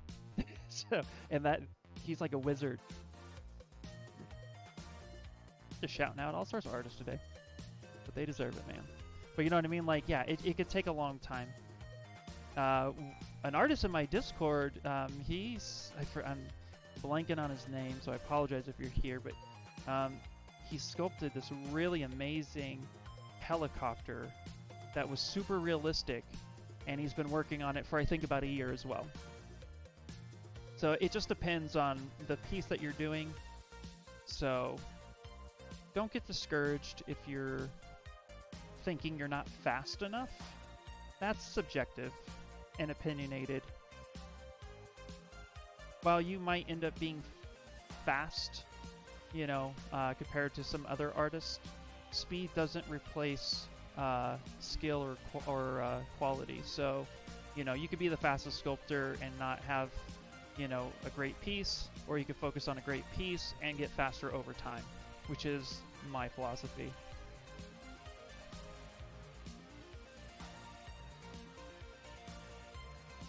Whee! There we go.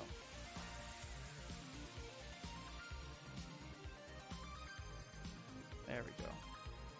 Using that pen pressure. Now, if you have a little bit of a hard time controlling the pen pressure, if you do come up to if you do come up to brush and you do come up to curve, you can actually adjust the curve and the pen curve to kind of give you a more specific shape. So there's a lot of control you have over every one, which is always fun. I keep hitting solo instead of just tapping. I'm hiding each one, then I hit solo.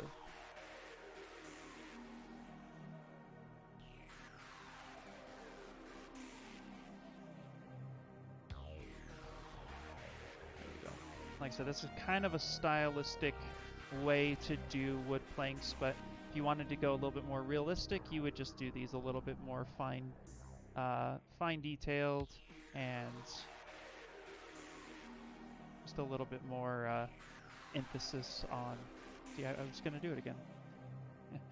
I remember back in the day, to sculpt a figure would take 4 to 6 weeks before computers. Yeah, and just think too. Back like, if you guys ever seen the show, The Toys That Made Us, I think it was on Netflix for a little bit. Great show. I think Hasbro had a spot on there at one point, but it was really cool because they were talking about old Star Wars toys.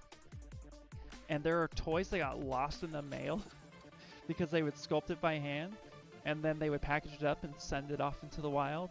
And, you know, the post office lost a package or two before. And I can't imagine, like, oh my gosh. Like, I freak out when, like, all of a sudden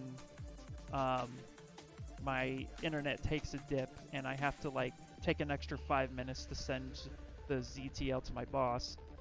I can only imagine what, like, a couple weeks would be, and then your boss is like, did you send that package?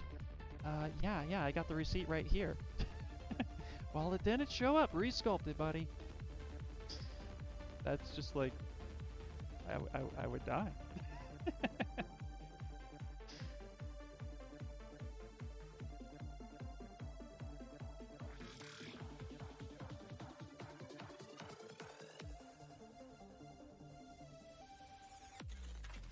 Oh, I did this funky thing, and I didn't want to do that funky thing.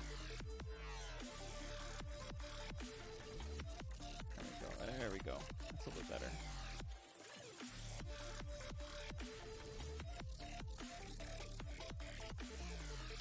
Today on how to carve wood.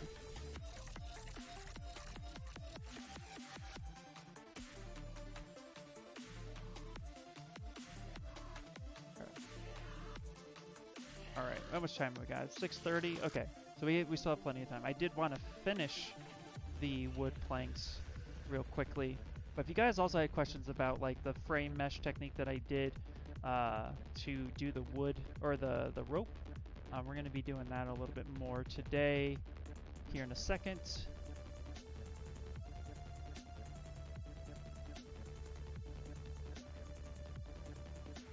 There's a couple more things I want to do. I do want to focus a little bit on the environment too, I think. I've been trying to incorporate those a little bit more into each one of my pieces, so there we go.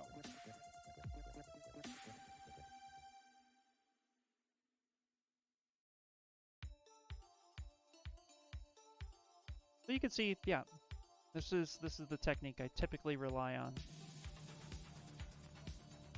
to get this part done. I mean, that's the fun part, is that now we're getting to the point where the detailing is almost taking care of itself. You get to look back and see what stands out as being too bland to blaze, and I get to kind of sit there and make a better decision.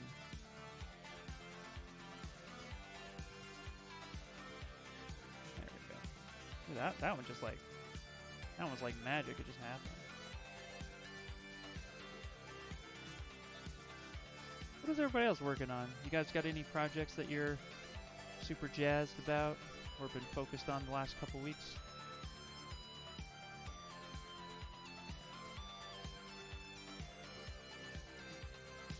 Honestly, I want to start thinking about what I'll be sculpting at this ZBrush Summit. There we go. Perfect. I keep doing that. I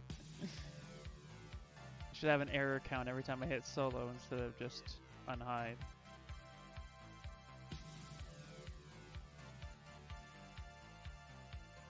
There we go.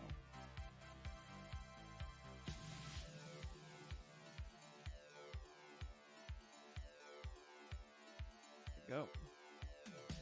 Working on a cowboy head for a Warhammer 40k Space Marine.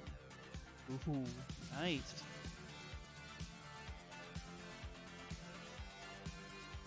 Sounds amazing. How long have you been working on it?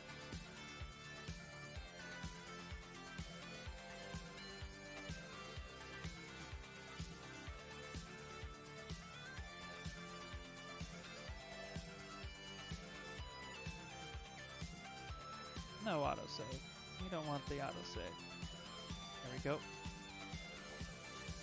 I'm waiting on my bonus check to get a Wacom Cintiq 16. Other than that, I feel like doing any sculpting It's completely useless without a drawing tablet. Yeah, sculpting without a tablet is very difficult and not recommended.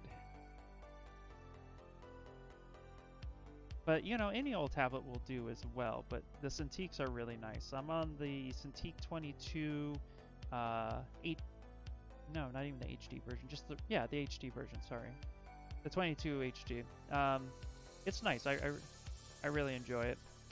I was on a XP pen for a long time, and it was actually, it's a great tablet, especially for the price. So, but Cintiqs, they just, yeah, ever since I got one, it's felt good. Currently working on a samurai inspired character, nice. In total about 2 hours. I'm cheating and using a plugin that makes the base mesh for the face. That's not cheating. Us professionals work with base meshes all the time in the industry.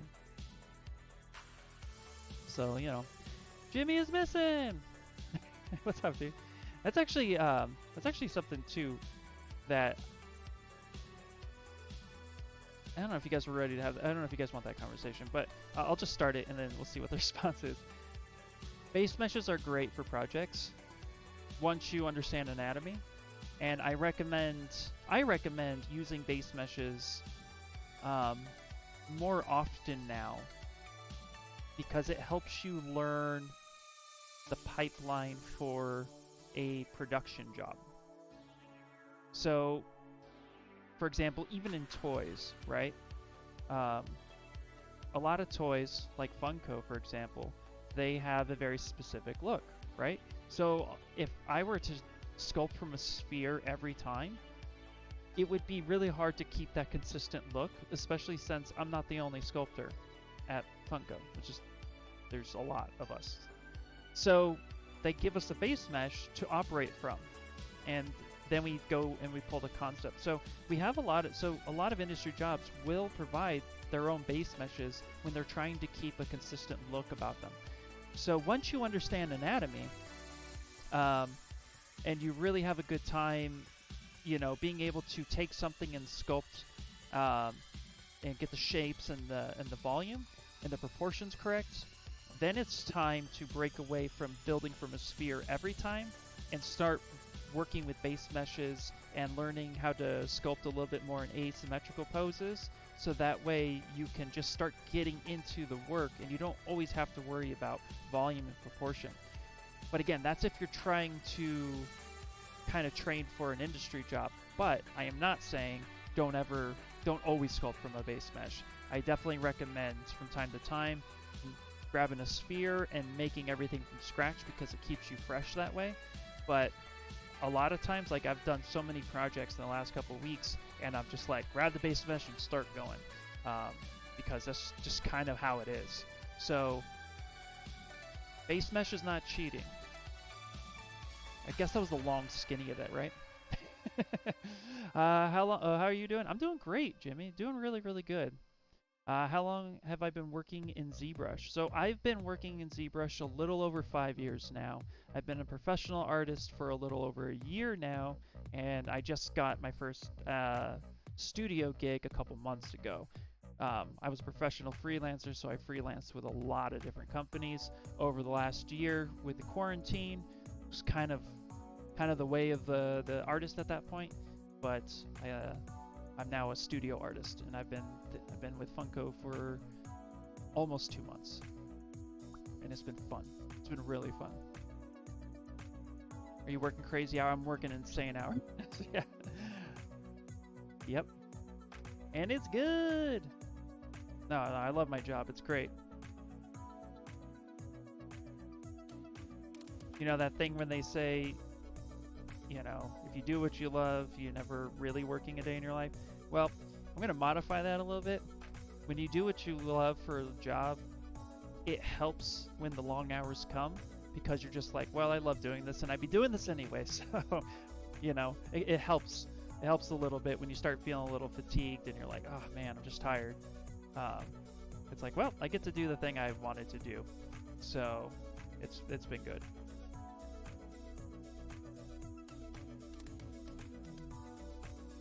let's see here. I posted a pic in the Discord under work in progress. Not sure if it was okay to link. It's always okay to drop it in there. Let me just look real quick. Oh, cool, man. Cool. If you guys would like to kind of see what my Discord is like real quick, if you're thinking about just hanging out with us, here's a really quick overview where we just basically have art stuff, general topics, you know. This is just a place where you can come in, share your work in progresses. People are chatting in the lounge right now. That's a big one, is that a lot of times if you just want to be able to connect with somebody and talk art, that's where we're at a lot of times. And also, too, if you are looking for courses and stuff like that, I do have some deals over here.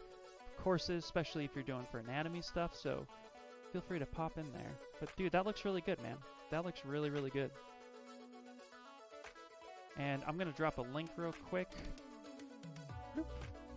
All the way at the bottom is my Discord if you'd like to join. Also, my other socials and stuff like that, so...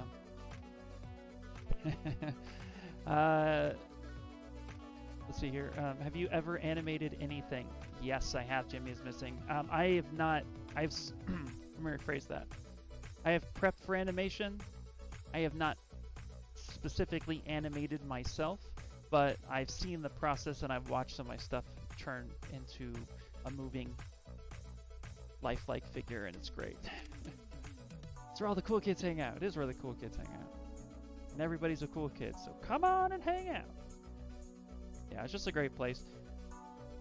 I'm also like thinking, you know, as we get closer to the ZBrush Summit, we'll maybe do like a little bit of like hangout sessions for 3 hours and everybody just kind of train and prep, and I can give you pointers and tips on how to approach the summits, how to train for the sculpt off. If you guys are interested in that, let me know. That's where the Discord is going to come. As soon as we get closer to that date, I'll start creating stuff and like tips and tricks on how to prep yourself for the sculpt off, because there is a workflow that I highly recommend that makes it just a little bit easier.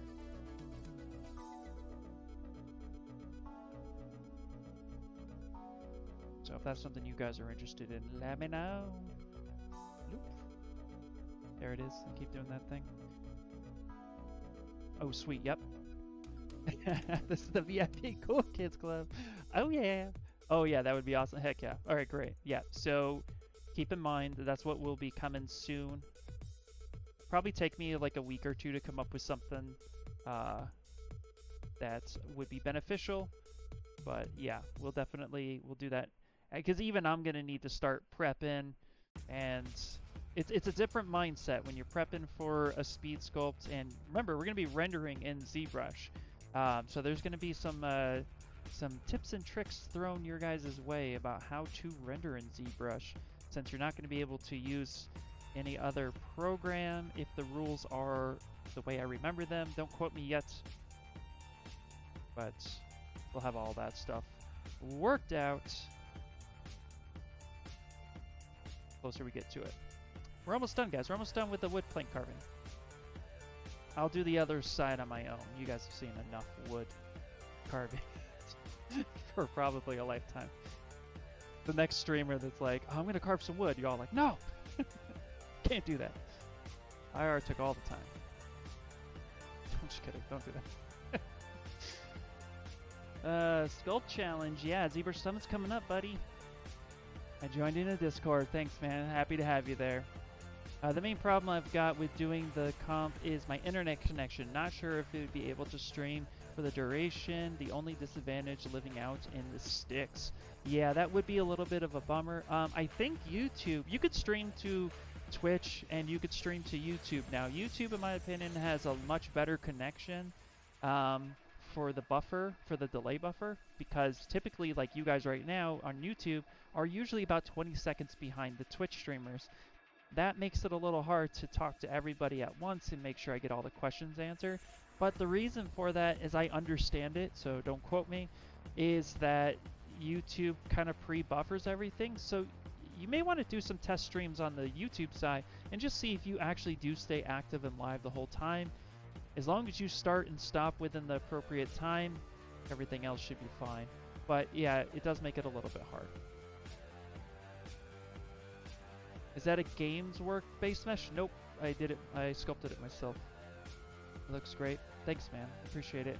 No, it was a base mesh made during the plugin of ArtStation. Oh, yeah. Oh, sorry. Different conversation happening there. Yeah, I did the mistake of looking in Google for naked reference pictures. For the that toy bomber guy and the Dark Knight Returns Batman on Google. Yeah. Be careful how you search for your reference. Tip: when searching for a reference like that, go to DuckDuckGo.com or put on private mode.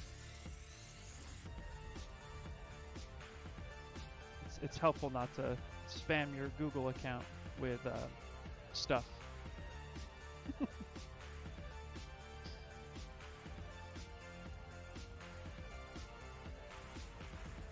You guys can see here I'm using I'm just using lazy mouse as well. It's really well. Does really well. Alright. Do that a couple times. I'm actually gonna retrace this one. There we go. Yeah, I like that. Get a little bit of inconsistencies in between that stuff. There we go. Okay, so we've carved a ton of wood. I will do these wood planks here. I will do that off stream because I don't want you guys to have to sit here watching nothing but wood carving.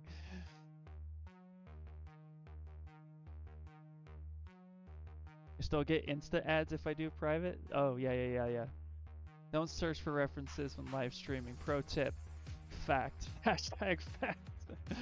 When you sculpt, do you include the color as well? Absolutely, I do, and that's a great question. I sometimes...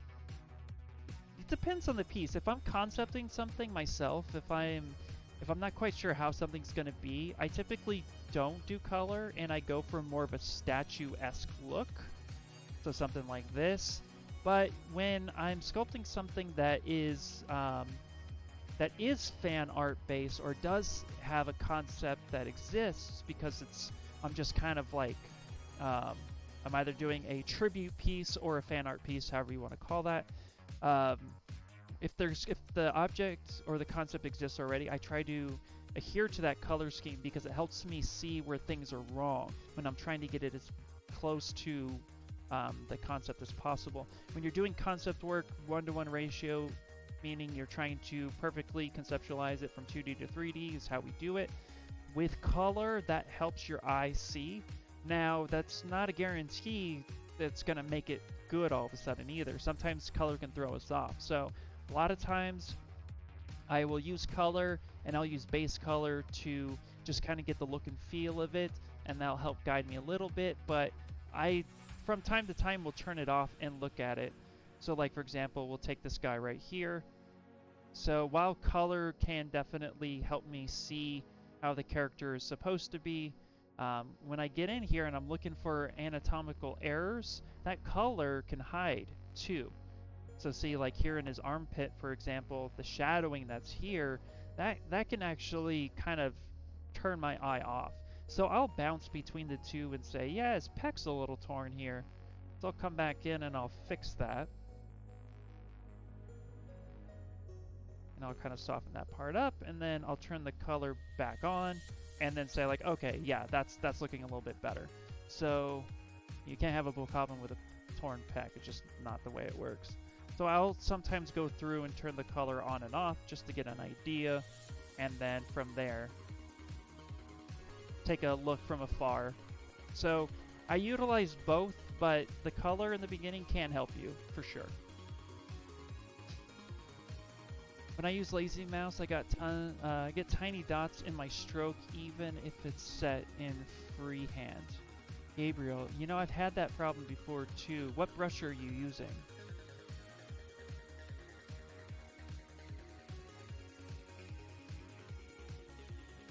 The way I have ended up, let's actually save that, I made a change.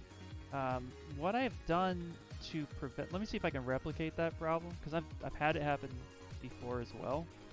So lazy mouse. Typically, so we have dots here. Let me go back. The damn standard. Okay, try this. I don't know if it's going to be a guarantee, but if your brush is acting weird, because a lot of times too, if you change these modifiers, you know, so if you go under Sculptris Pro, not Sculptris Pro, Lazy Mouse, and you start changing the lazy step, for example, which what you'll do is you'll come up to stroke and change that lazy step back to 0 and see if that works for you. Just, I think it was at 0.5 initially.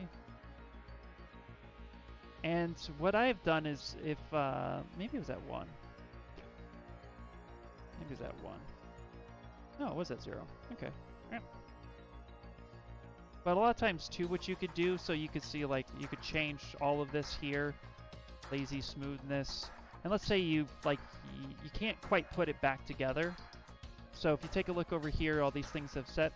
If you come up here and just go to your damn standard, and then come down to reset all brushes,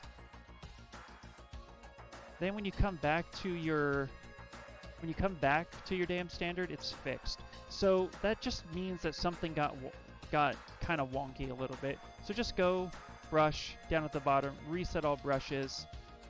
It will take off the brushes that aren't preloaded. So if you've loaded brushes in, you'll have to do that, but that's typically what I've noticed, and then that tends to fix that. So if I go back to the damn standard, it's there. So a lot of times that can happen. So, all right, perfect, yeah. Excuse me, sir, but can you give the top tip to your audience? Diver fiction. Can you do me a favor and actually elaborate a little bit more on that? Not quite sure what you mean. Top tip for which? For sculpting, for streaming, for life? I don't know about that one. I'm still figuring it out myself. It's been 38 years and still working on that part. I'll let you know when I figure it out. I'm not making light of your question either. I just don't know what you mean exactly. Okay. So, blah, blah, blah, blah, blah. Let's see here. Don't eat yellow snow? Yeah, that's a great tip. That's a great one. Okay, so what we're going to do is we're actually going to... how did you turn off a polypane and all subtools at once? Great question. I love it. Okay, so if you come over to Tool, under Subtool, you'll see that every subtool that's has this little paintbrush, right? If you hold Shift and touch the paintbrush, it turns everything off. Hold Shift and touch it again, it turns everything on. Same thing with the eyeball. If you hold Shift and touch the eyeball, it will turn everything off and turn everything on. Same with the folders. So that is a way to do it. Also, too, great tip for like Shift key is your best friend. Your index finger will probably love you and hate you at the same time for this because you'll be holding Shift a lot. But if you hold Shift and touch any menu on the side and any sub menu on the side, it keeps all of them open. If you just hit Subtool, right, or Array Mesh or Geometry, it closes everything because it's trying to keep it compact. But if you need things open, like I need to know all my subtools and what subdivisions level because I'm getting ready to merge. So I'll hold Shift, open up the subtool, and now I have Geometry and Subtool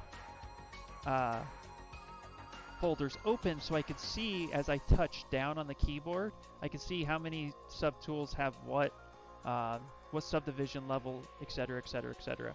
So that's how you do it. Just hold Shift, touch it, it'll shut everything off. Hold Shift and touch it again, and it will turn everything on. Great question, by the way. What's my favorite thing to sculpt? My favorite thing to sculpt has to be mushrooms with faces. I've done that a lot, actually. A mushroom is like a super cool and easy thing to do, and you can play around a lot. So I'm gonna switch over real quick, and I'll show you. I have one right here. Look at this little dude. Look at this little dude. We made this with ZBrush Core Mini, like, bless you, by the way. Made this like, shoot, like almost half a year ago. So this was ZBrush Core Mini, so, which is free, by the way. And then I just love sculpting fan art. I love sculpting fan art. I think fan art is, it's really cool because the concept's already done for me, and I get to just kind of play. Oh, speaking of which, if you guys turn on ZBrush and you get the splash screen, you do get access to this print. This model is free for you to download through ZBrush. So if you open up ZBrush and you have the splash screen turned on, here it is. Let's see if I can get it to focus a little bit. But you can see how tiny. But look, all that we talked about with the Master Sword and stuff like that is 1, 2, 3, 4 pieces. So yeah. So you can download this today if you just open up ZBrush, have the splash screen. You can check that out, which is pretty cool. I think it's still on there. So yeah, and we talked about, for those who are wondering about slicing for 3D printing, we talked about that, I think it was about 3 streams ago when I sliced that for everyone. Thank you, thank you. Yeah, I gotta just like do like a basic spray coat on him. He's literally fresh off the printer. Since you are streaming ZBrush sculpting, then it has to be about ZBrush sculpting. Are you expecting tips? Have to make a sandwich, for example. We can make a sandwich in ZBrush.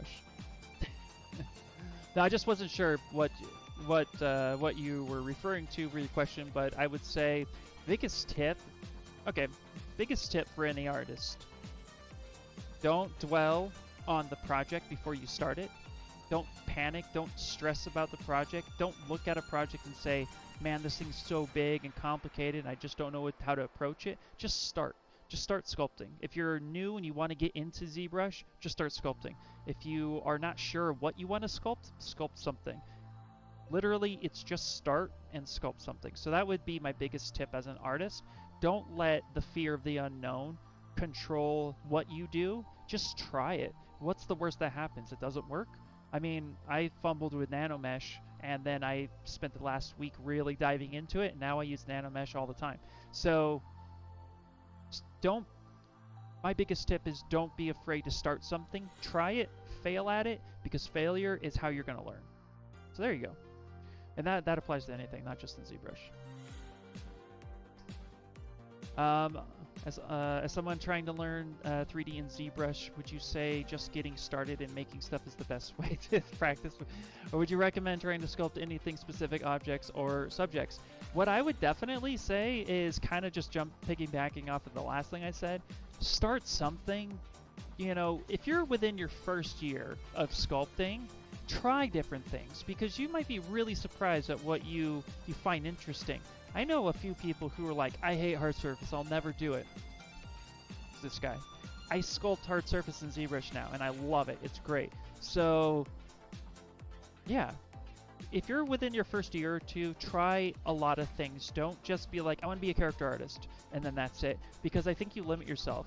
I think you should have a goal of like, I would like to be a character artist, but be flexible with how that is. Because you never know. You might find environments to be super peaceful, and it just clicks with you.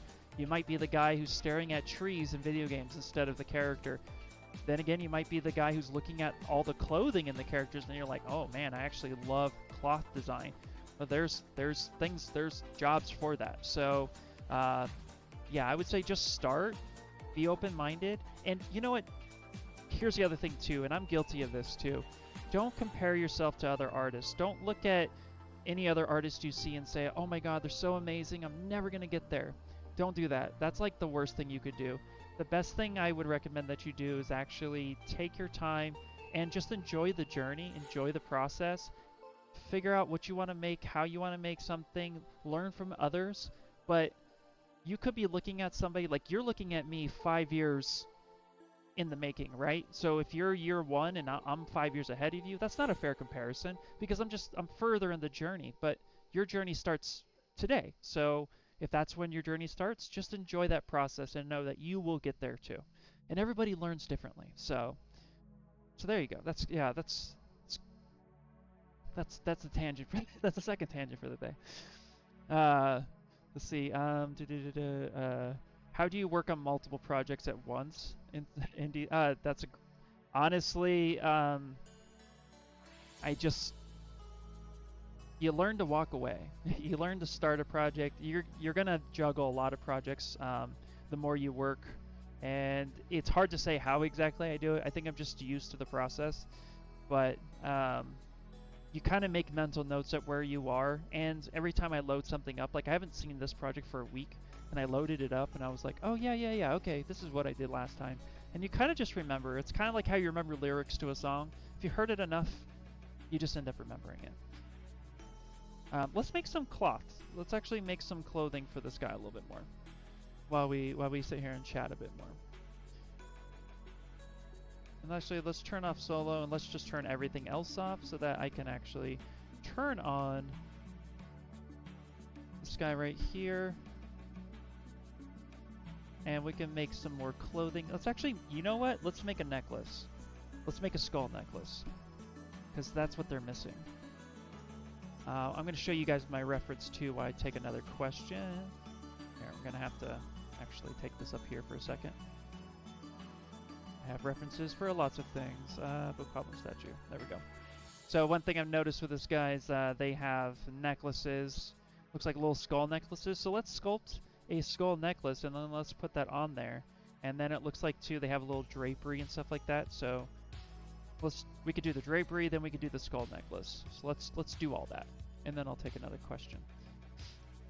Let's see here. Ian, is it possible you can show how you made the rope around the wood again? Absolutely, yes. Yeah, I would totally love to do that. So let's say I want to add some rope right here. So let's, ooh, did not mean to do that. Let's throw that out. Okay. So when the way I was doing the rope, now the brush I was using last time was actually found under the spotlight, the brushes, and then tester brushes, and then there's a rope brush. Since then, I've made a brush because I wanted it to be a little bit easier. So I'm going to go ahead and load my brushes, and I'm going to have to put this up here for a second. Let's go to my documents. I'm going to go ahead and I'm going to be releasing some brushes for free in my Discord, so hang tight for that. But there's a rope brush. It's my IRO rope brush. And then what I was doing was I was taking my original piece, and I was duplicating it. So Control-Shift-D to duplicate. And what I was doing was actually just utilizing the edge loops within it. So I would delete lower. Let's say we'll take this guy right here, and we'll just delete hidden because I only need the one. And what I would do is I would actually make a poly loop. Now you could do this two ways. You can either just hide an edge loop, and then you can come down to geometry, and then you can go to edge loop, and then you can do panel loops if you would like to create loops for you. Or what you could do is just hide a couple loops by just taking the select lasso and selecting a few edges, say something like that, going ahead and deleting what you don't need, so delete hidden. So now I have this guy right here. I'm going to go ahead and auto groups, so that's under geometry. Nope, it's not, I lied to you. It is under polygroups and auto groups. Boop. And then what I do is I actually go up to stroke, curve functions, and I use frame mesh.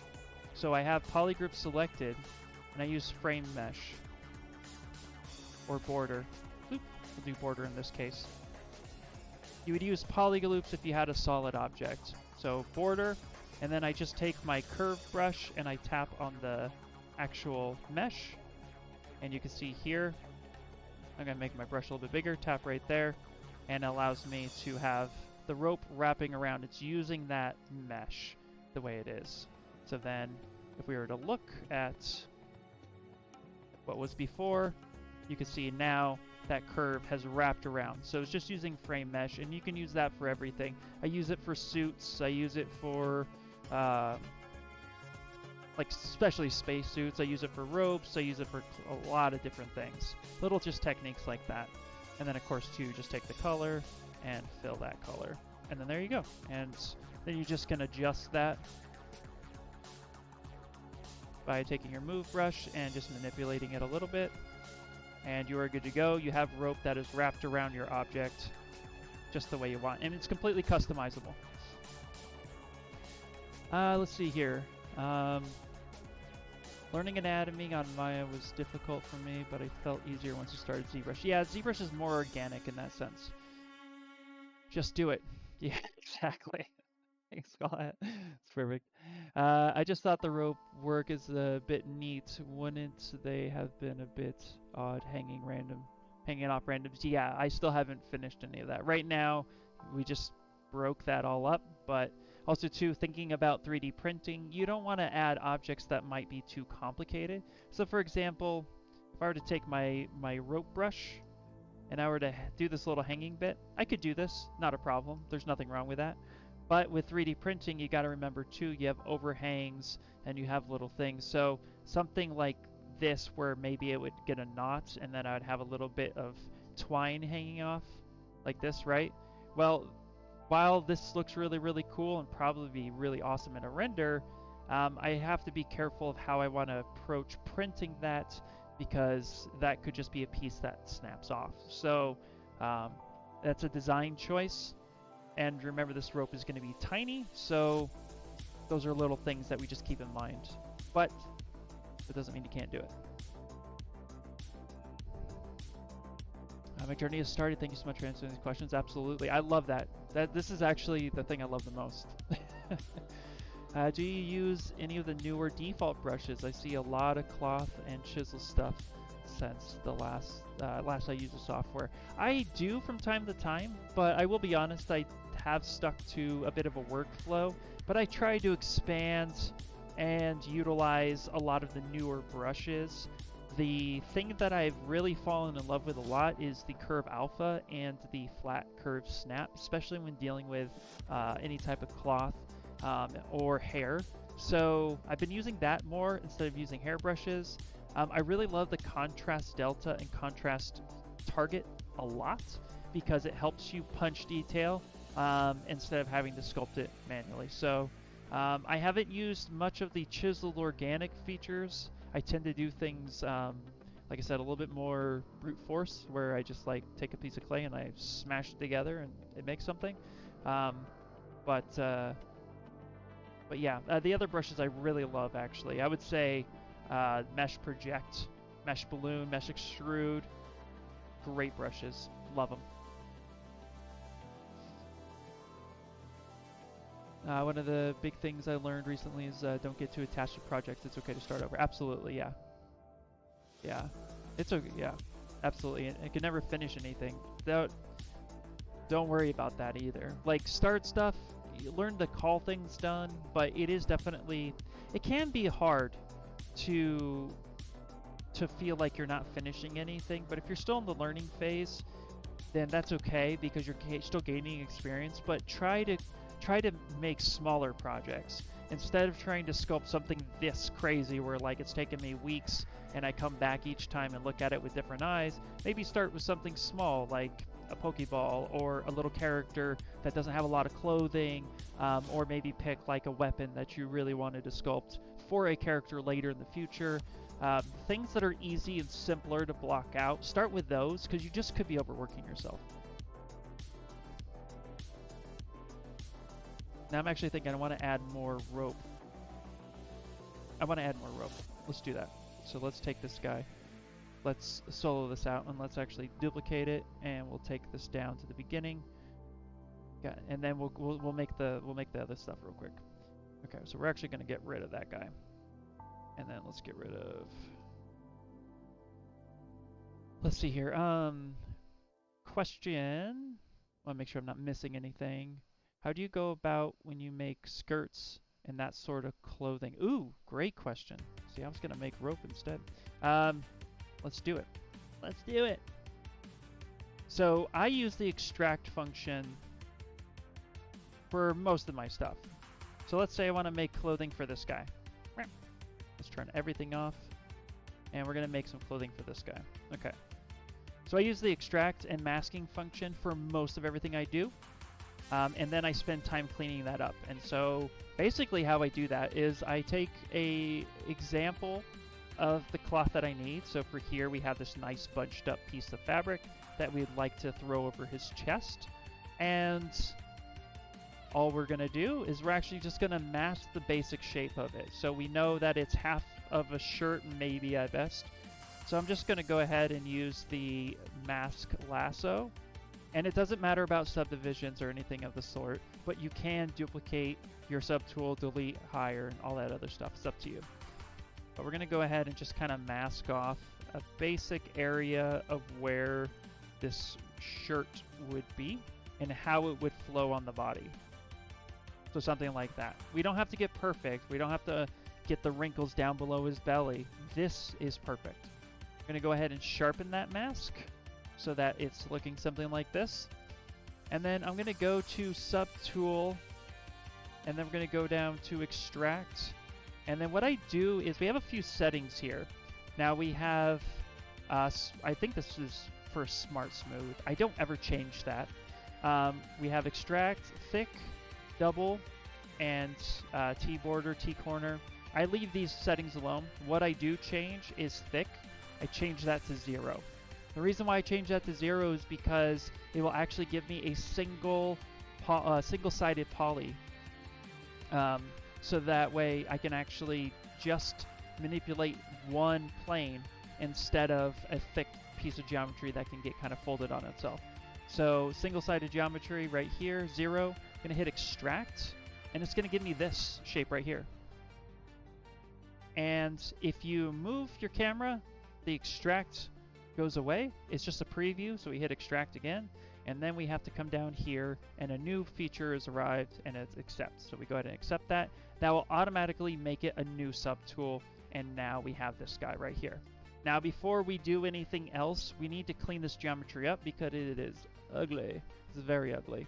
Also, too, if we go back to our original subtool, the mask is still there.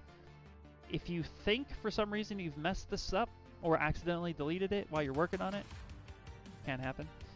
Keep that mask on the other tool just in case, because you've already made the selection once. But, you know, don't forget that it's there because we'll end up clearing that later.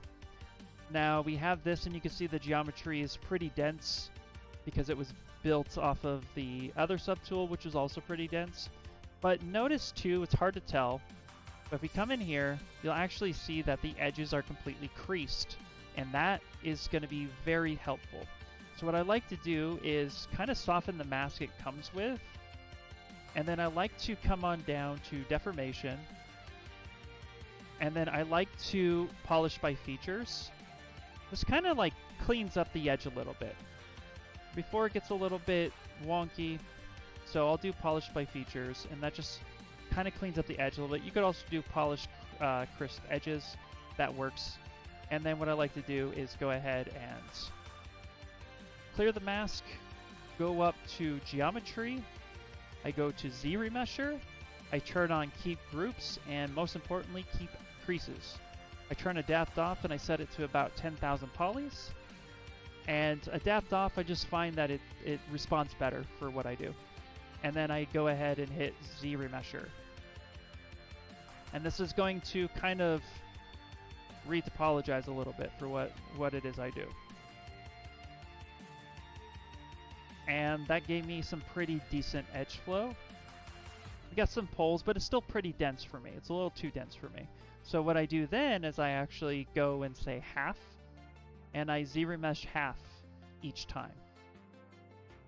I'm still keeping creases, I'm still keeping the groups going, and I just go down until I get something that I like. And in this case, this is pretty good. I'm going to go ahead and move this edge loop a little bit.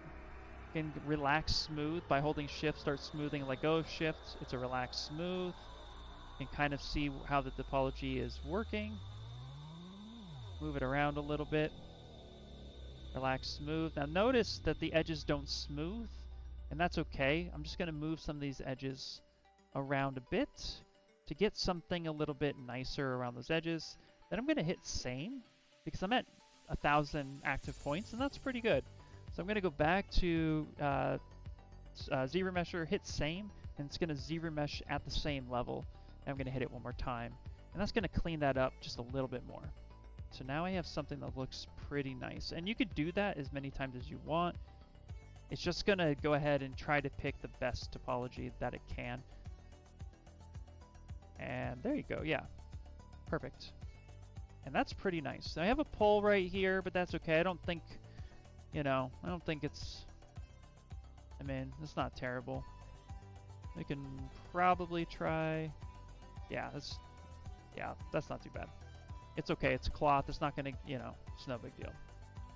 Okay, so now we come back to our character and we see that we have cloth on and it's wrapped there. Now we need to add wrinkles and stuff. And I just want to make sure that I'm not missing too many questions while we go through this. Thank you so much for that, no problem. Thank goodness, that's better than having to fiddle with curve brushes. Absolutely, yeah. So yeah, I really appreciate it. Did you show us those brushes? Oh, the brushes that I'm building? Yeah, well, I'm gonna build a set and then I'll be releasing them soon. I notice when you click on parts, it disappears. How do you do that so fast? Oh, so what I'm doing when I click on parts that disappears, if I'm working with edge loops, I have select lasso, I'm just selecting an edge and it'll grab that loop.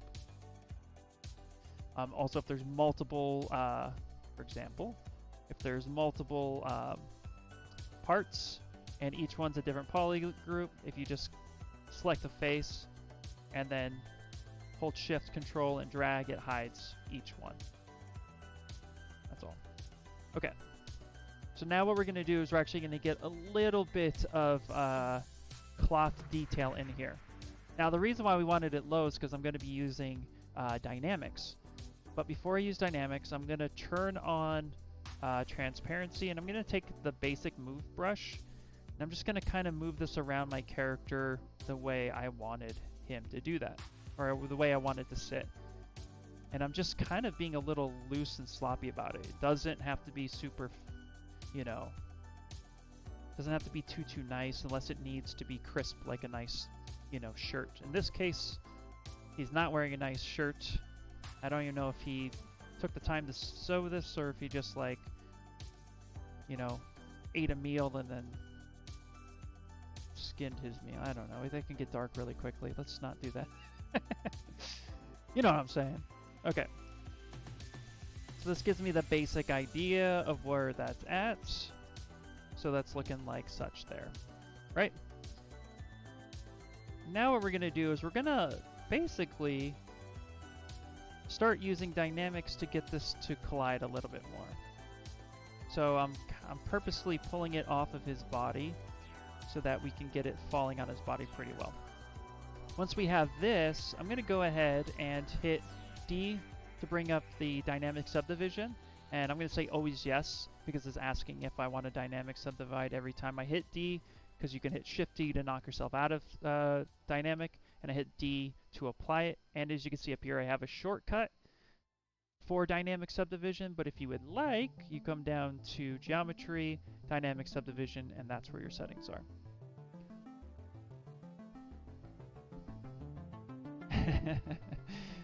Yeah, I will be releasing my UI, so I'm glad you love my UI. Did you ever try and practice sculpt with just one brush? I have, yes, and it was a nightmare. Did I ever play with Precision Extract plugin? I have not, actually. I think I just downloaded it, though, because I saw somebody else use it, and it seemed really, really cool. Precision Extract. I can't speak today, guys. So I do have it. I have not played with it, though. I might start doing that, but I'm just going to show you what I know first. Okay, so what we're going to do now is we're now going to use dynamics. So what I do is I pop over this menu here, and then if you don't have dynamics over, it's right here. You can drag that. I usually have that set up. And now we're going to do a few settings. So I'm going to go ahead and turn on self collision because cloth will collide with itself and cause wrinkles, and that's what we want. So I'm going to do self collision about 3 or 4. Floor collision is indifferent, so we can turn that off at this point, but it's up to you. If you're going to have something collide with the floor, turn it on. If not, it doesn't really matter. Then we're going to go ahead, turn gravity way down. So I'm going to set it to about 1. That's a nice starting point because it seems to be really, really fast. And then what I'm going to do next is turn on collision volume. Now what this is going to do is it's actually going to analyze everything within ZBrush's viewport. So all the subtools that we have on or off, that's important because it's going to want to know how to interact with that subtool. So if I have everything off, if I have everything on and I hit solo and I turn this on, it's gonna assume that there's nothing there, or it's gonna assume everything's there. It's a little weird. So make sure solo's off and make sure the subtools that you want your fabric or your subtool to collide with is on only. It's best practice. So we're gonna go ahead and hit collision volume, and that's gonna calculate everything within the scene. And now you've told Dynamics that there's something there for you to collide with. Here's something that's really cool, and I'll show you, but if you turn off this subtool, so you have this thing right here, and then you just go ahead and you run simulation, it's still thinking there's a body there, even though you don't see it. And that's because we didn't recalculate. So anytime you make a change to said scene, make sure you recalculate it, okay? The other thing too is that I want this to, I'm going to turn inflate all the way down to almost 0, but not quite 0. I'm going to go like 0.1. And then the other thing I want to do is I actually want to deflate this object a little bit because I actually want it to shrink just a bit. So I'm going to turn deflate, and then I'm going to go ahead and hit recalculate. So anytime you make a change here, make sure you do recalculation. Also, I'm going to change the gravity just a bit. So I'm going to, it's always set to up and down, but I actually kind of want this to fall this direction first. Just kind of a design choice. So I'm going to set direction on that so it doesn't matter where he's at. And then I'm going to recalculate one more time. And now I'm going to go ahead and run this. Now I will warn you, sometimes the stream takes a bite when I hit dynamics, and that's just based on my CPU, so fair warning. But we're going to go ahead and hit run simulation, and that's still pretty fast. That's still too fast for me. So we're actually going to drop this down to, let's say, 0.3, recalculate. And notice too, at the top, my active points is almost 700. You want to do this with as little points as possible. You don't want a whole lot of points. While you won't get nice wrinkles at lower geometry levels, you will get better shapes overall, and your computer will respond better. So, and you can always subdivide a little bit and then, and then recalculate your scene too. So, just heads up. Let's go ahead and recalculate, and then let's run it. Okay. So it kind of just like snapped to his body a little bit, and that's exactly what I wanted, right? Now what I want to do is I'm actually going to come up here to dynamic, and I'm going to apply and take this up. So we were at 700, now we're at 10,000, because now I want to get some finer wrinkles in there. So what I'm going to do is I'm going to come over to geometry. I'm actually going to drop it down. No, let's go ahead and delete lower. That's fine. And then I'm going to do a recalculate.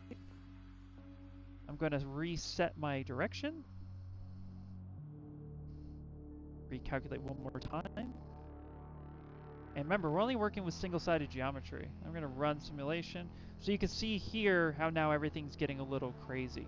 So what I like to do from here, let's actually back this up a little bit. Let's actually not subdivide. Let's try that one more time. Let's set direction. Because a lot of times it can actually end up on itself. We could turn deflate off now, recalculate, and now, yeah, let's do that. Now we can apply, recalculate, and run. There we go. So we can get just a little bit better response to the wrinkles, do a light smooth on some of this. But we're starting to get a little bit of wrapping and a little bit of that geometry kind of hitting in there. And what's really cool is we can even utilize masking to help us. Now I still kind of nudge my clothing around, but it kind of just helps me get my base setup. I don't use dynamics for I don't use it for like a one-stop shop. I use it to get me halfway there. And if I'm moving a little too fast, let me know. I'm going to go ahead and kind of prep this a little bit.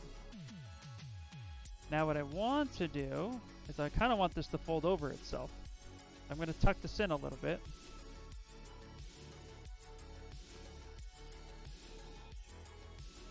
There we go. We are at a little higher subdivision.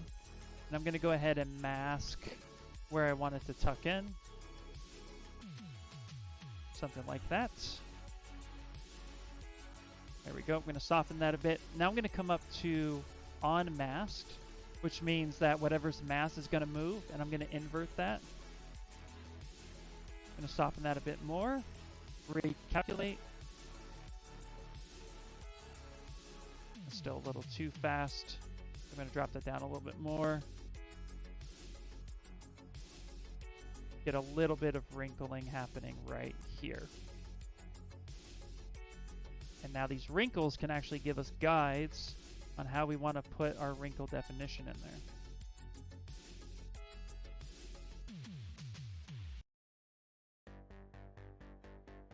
So a lot of little ways to do this. We're going to have this kind of almost kind of tucked, almost not. I'm going to do a light smooth here. Kind of torn the mesh a little bit. Then to finish off, let's say I'm happy with that. I'm going to go ahead and grab a cloth brush, either from SK, or what I do sometimes is just take the standard brush. And I'll actually just lower that down a little bit. I'll subdivide it a little bit, and I'll actually just take my standard brush, and I'll start adding in my own wrinkles. This is just the basic standard brush. Nothing too crazy. I'm just hitting some areas and enhancing some of what I saw already. This part up here.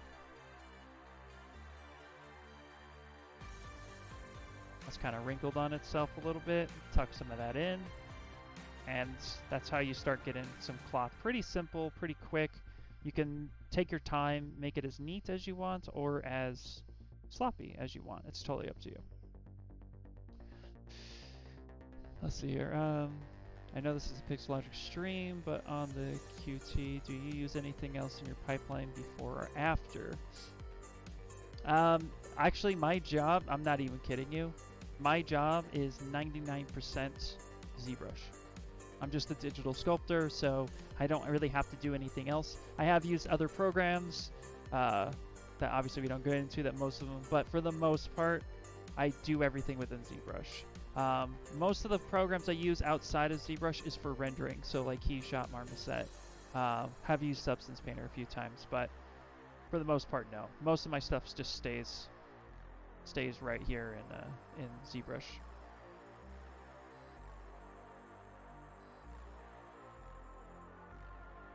Yeah, I don't mind telling you what programs I've used before. I just don't go into them just because.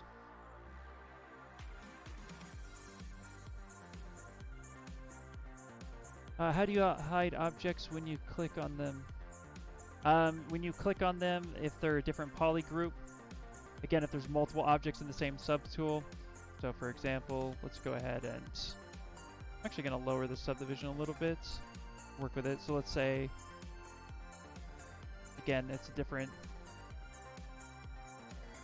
poly group. If it's within the same one, just Control-Shift-Tap on the face, and that will hide the object that you did not click, and then Control-Shift-Drag will switch between the two, which is a great way of doing it. And then if you want to hide all these objects in your subtool palette, just hold Shift and touch the eye, and that'll hide everything. Touch the eye again while holding Shift, and it will unhide everything. Love Bokoblin, thank you. I like your shirt. Oh, thanks, man. Yeah. Yeah. All Might for the win.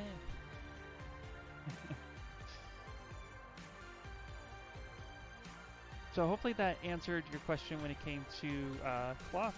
We'll fiddle with this a little bit more, make it look a little nicer. There's also some cloth brushes. Now see here, my mesh kind of broke a little bit. So I'm going to try to fix this. So this little dig is happening. So I'm going to bring up the Zmodeler brush. I'm going to hover over an edge. I'm actually going to go ahead and hit crease. And I'm going to alt-click those 2 points because those are creasing. And this point is split right here. And I want to fix this. So what we're going to do is I'm actually going to bring these 2 points together. So I'm going to grab this face first, hover over the face. I'm going to tell it to do absolutely nothing. There's a do nothing part. And then I'm going to hover over this edge. And then what I'm going to do is I'm going to hit extrude. And then, where are we? Where are we? There's a feature here. Snap to surface. There we go. And then I'm going to hover over a point. And I'm going to switch that to snap to surface. I'm going to bring this edge. Nope, you don't want to work that way? Okay, let's extrude that part out. Basically going to try to retopologize this real quick.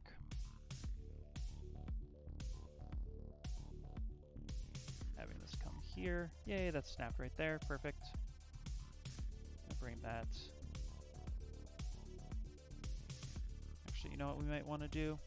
Let's actually hover over here. Let's delete this face. Delete that face. Yeah, let's do that. Perfect. Hover back over. Go back to do nothing. Let's actually put that there. There we go.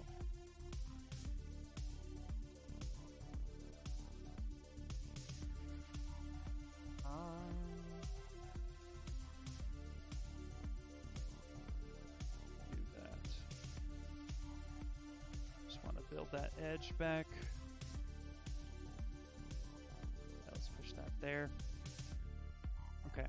What I'm going to do is actually uncrease everything, uncrease all, and then I'm going to crease polygroup, which will just crease the edge. I'm going to move this over here, and then I'm going to retopologize. So we're just going to go ahead, do the same shortcut. Let's actually call this 2, and ZBrush it. There we go. Fix that. There we go. Gives me a little bit better of an edge control. So if you ever break your mesh, a good way to do it is delete your loops, reconnect them, reshape them, ZBrush, that could fix it. Now we have a pole here. A pole, for those of you who don't know, is basically where 5 polygons connect to each other. So you have almost like a star effect. So these, if I come over here real quick, go to QMesh. These right here, this is a pole. That's where 5 polygons connect with each other. That's usually when you're changing direction. You see them on faces and cloth a lot. So where that problem was, and I fixed by just doing ZBrush, doing clicking an edge, extracting a new edge, welding back together, repositioning them, and then ZBrush kind of cleared that up a little bit. A little bit of manual work, but it tends to work out the best that way. Let's see here. In what cases would you increase simulation iterations? That's a great question. Honestly, I try to keep all of my simulations for dynamic under 5,000. It's just because my machine can't handle much more than that. Typically, what I would say is get your base shapes and go up slowly. So here we have our main shape the way it is. Let's actually save. I would say maybe like 1 or 2 subdivisions might be the most helpful, but don't go too far. I actually made a video about dynamics and kind of showcased a little bit more of what that looks like. Let me see if I can pull that up real quick. Because it can actually cause some pretty nasty slowage on your machine. I would say if you have a thread ripper, which is what I want one day, I want it AMD. Your machine can do a whole lot more, but I do not have a Threadripper. I have a Ryzen 7, AMD Ryzen 7 5600, so not a bad CPU at all. It's great, actually. It's just not a Threadripper. So depending on your specs will depend on what you can do. But if I were to go to YouTube, and I can go to my playlists and then my ZR help, Might actually talk about cloth dynamics. Where are we? That's creating thickness, blah, blah, blah, blah, blah. I did it here. I promise I did.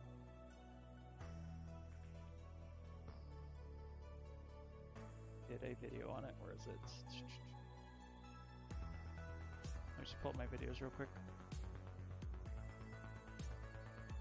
Videos.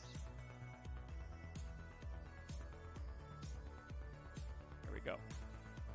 ZBrush Dynamics. Oh, go back. Spotlight. Okay. I actually did ZBrush Dynamics, so I explained it a little bit better. But go ahead and check that one out. Which kind of goes over a little bit more on what your machine can handle.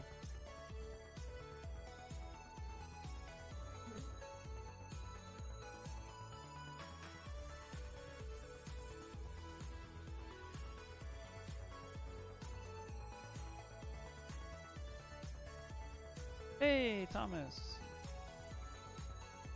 Let's see here. Hey, nice to see you. Hey, what is happening? How you doing, man? My 3090 just showed up last week. Woohoo! Oh, nice, dude. Nice. That is awesome. Welcome in, dude. Hello, hello. Yeah, it helped. Helped, but I was also wondering how you made the skirt for Runa, because you used the cylinder, which was everything from what I got from your video. I did use a cylinder, yes. And actually, I can show you that for sure. The way I do it is the way I did it. It can be improved, but 1 second. What is that? The way I approached it can be improved, but I can show you how I started it. Give me 1 second. I don't know why all of a sudden my voice is telling me to fly a kite, but it is.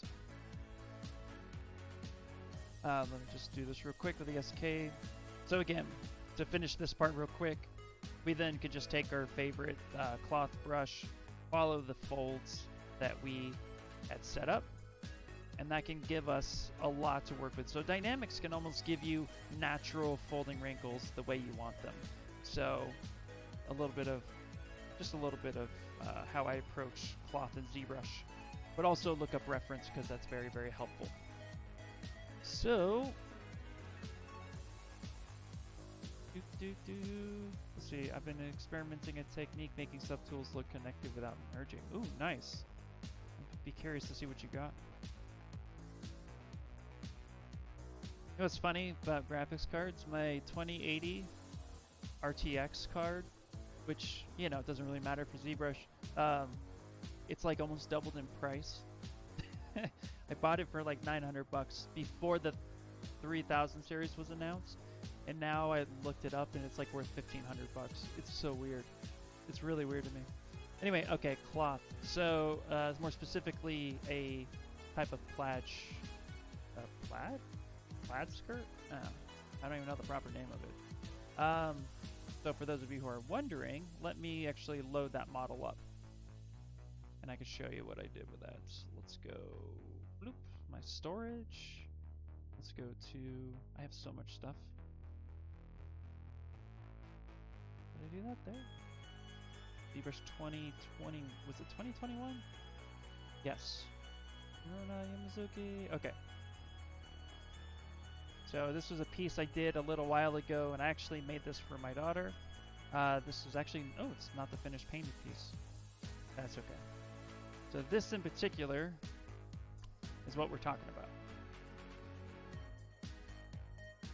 Okay, so how I approached this was a little bit of a brute force method where I kind of just smash it together, but let me get you started. So we have a cylinder. We're going to go ahead and make Polymesh 3D, and I'm going to go ahead and delete loops. And I like to start with the basic shape of it. So what delete loops does is if you go to edge loop, delete loops, so geometry, edge loop, delete loops, deletes all the unimportant loops. The loops that don't matter, it keeps the loops of the subtool that make up the shape of it. But you do have a 3090 in there as well. Woo! Man, look at you. Red Ripper 3990X. Oh man, I'm so jealous, dude. Alright, so what I ended up doing was using a combination of symmetry, radial symmetry, and Zmodeler. So I first got the basic shape, and so what I did was I lassoed the very top of it, and I kind of scaled that down and got the basic shape of a skirt. I do not deform it or squeeze it to the shape of the body yet. I keep it circular. And then what I did was you kind of count the sides a little bit. So here, I believe this is in total 32. So you count your edges. I think it's 32.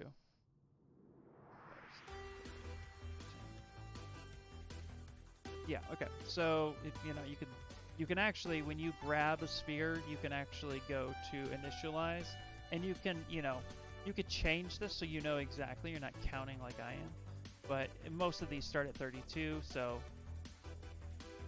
do that. It's a better method. Okay, so I'm gonna go up to transform, activate symmetry, and I'm gonna turn off X. Turn on, I think it's Y. Is it Y or is it's Y? Yes, it's Y. Yay! All right, so symmetry Y, and then this count I do half, so 32 is most of these. So do 16, and now you have this, right? And then what I'm going to do is I'm actually going to lasso one of these edges right here. Or you could just take the move brush. But if you use radial symmetry and your lasso right there, now you can use the gizmo as well, or you can use move to bring the shape in. So what I do is I bring this over and down a little bit.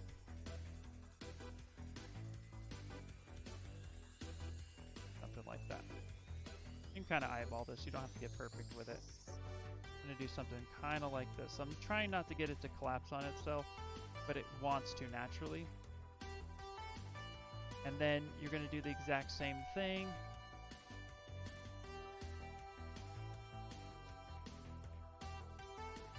Right about there. Oop.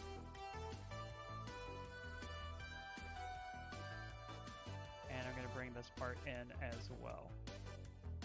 You're kind of creating this shape. Now I'm sure there's an easier way to do this, but this is how I did it. And then from here, actually select this edge loop right here. Now you can kind of bring that in over itself. Kind of fold it in. You're getting more of this shape right here.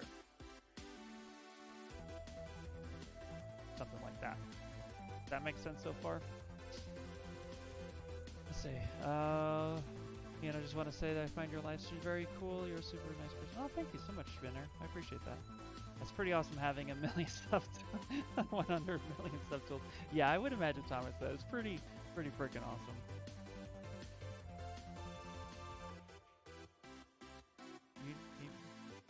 Okay, give me 1 second, guys. Sorry, I have to pause this for just 1 second.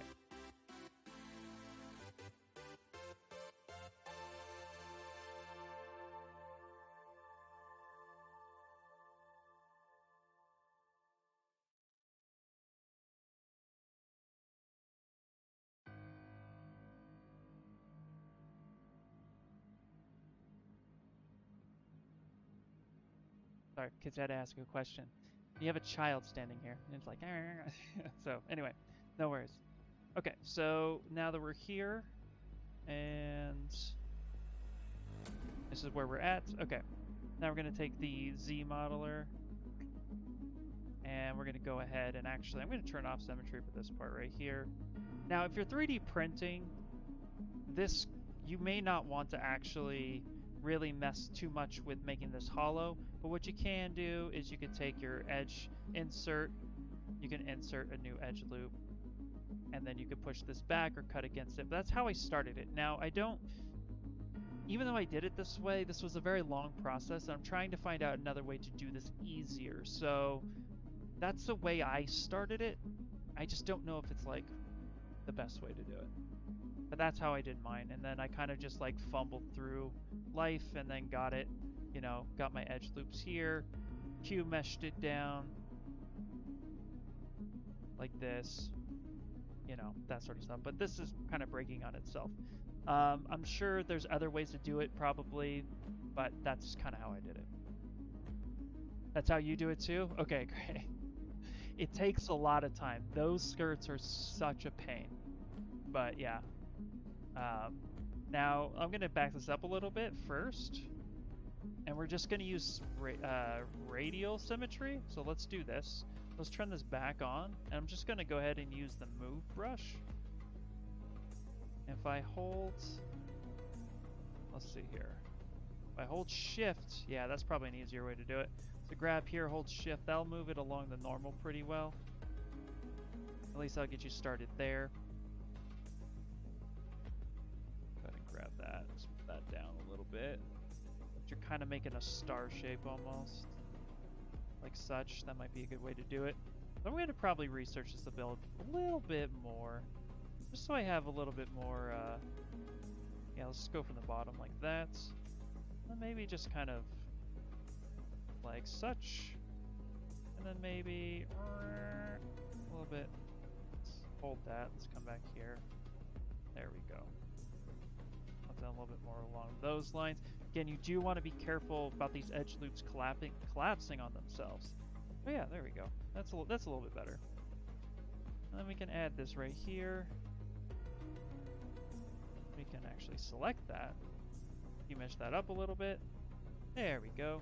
And then if you want, go ahead and increase Paul Gabriel's. Go to geometry, and what I like to do is go under dynamic. No, it's not dynamic. Then an increase level, drop this down to like a 3 or a 2, and then subdivide a few times. Maybe kick that crease up level a bit. It's something like that. And then you're just gonna have to start playing with everything else, like how you crease it, how you mess with it a little bit more. You can hover over here. Let's do polygroup all. Hold Alt and tap that until we get something we like. Increase polygroups again.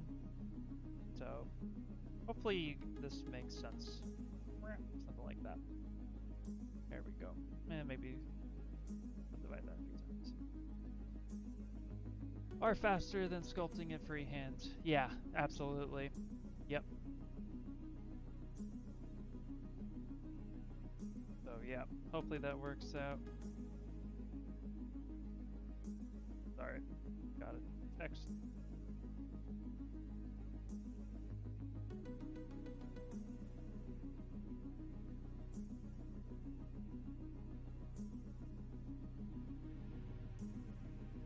Okay. Well, alrighty. So let's go back to this guy real quick. Let's come down here. Yay. Alright. Let's finish this cloth here. But what I would definitely recommend is looking up a lot of reference when doing that type of skirt, because it is by far a complicated design for sure.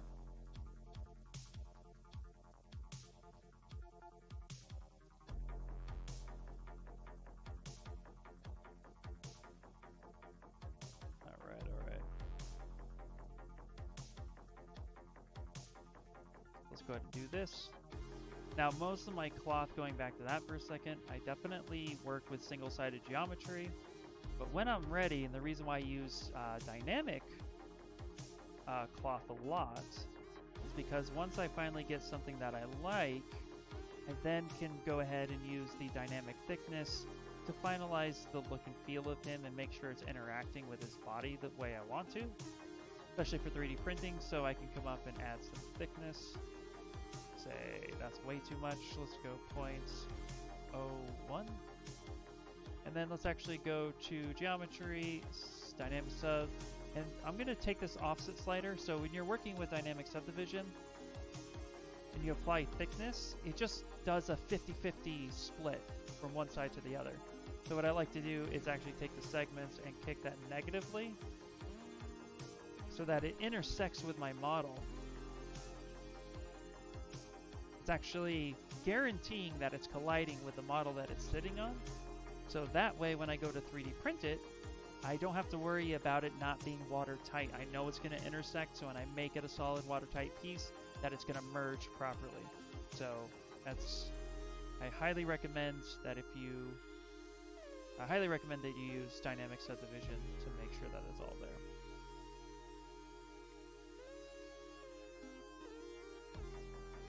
And what brush do you recommend for making female noses? Female noses. I don't recommend a specific brush. I recommend learning what a female face looks like and the shape of a female nose, and then from there. But typically, most of the time I sculpt the face, it starts off as spears and then gets shaped into a skull, and then from there it branches off. So my top brushes for making most things falls to like clay buildup, clay brush, damp standard, pinch, and age polish typically.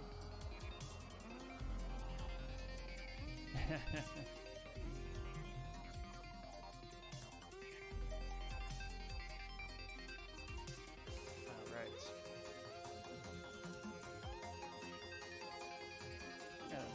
And the cool part is if I want to smooth this edge, check this out. So this edge is kind of flaring out a little bit. If I want to smooth this, I'm still working with the single-sided geometry. So it just relaxes everything. So you can kind of see how that's going to look without actually breaking your mesh.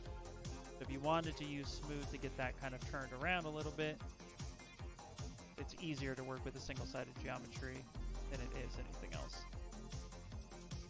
Yeah, not a problem. TS Whittleblock, sent you a BM, nice, nice. Guys, you guys know who TS Whittleblock is, right? I overthought this for a second. I was like, you know, if anybody who doesn't know who he is, click on his name. Is there mandatory to bring a basic shape before sculpting in any model? No, it's not mandatory. You can do whatever you want. You can bring in any shape you want. Here's why you see this shape right here. This basic shape here. And by the way, I don't know why that's there. Okay, so you have terrible memory, and luckily I can rewatch stream. I got most of it. Nice, nice, nice. Okay, so the reason why I have a basic shape at the very top is because I'm gonna hit rename. Oh, whoops. Rename. Come on. No, it's not gonna let me do it. Okay, whatever. The very first subtool in your subtool list, it takes the name of your ZTL file, which I'm not a huge fan of, but that's okay. So if I make a character here and I want to have this over, you know, I want to name it body, arm, right arm, left arm, and I create like a hierarchy of names going on, then I save my ZTL, all of a sudden this face here is now, you know, Bokoblin Talus figure 01 ZTL.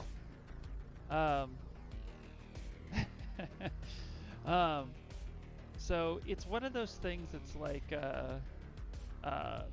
yeah, no, he was not laughing at the comment. He was laughing at me, which is totally fine. I feel like some people just don't need introduction, but you guys got to go check out his stuff, man. You stream on Mondays, right?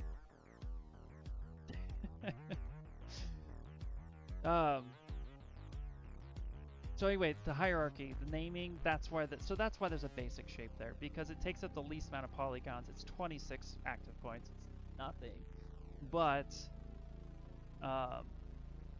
it just takes the name. So it's not mandatory, but it's definitely like recommended to do if you name your stuff, and I recommend getting used to naming your stuff. It's very, very helpful. So no, actually, by the way, that's a great question. I don't know. I've had conversations with some of my coworkers who are like, you know, like from other jobs, they're like, hey, why do you have that square up there? So that's a common question, so don't feel bad.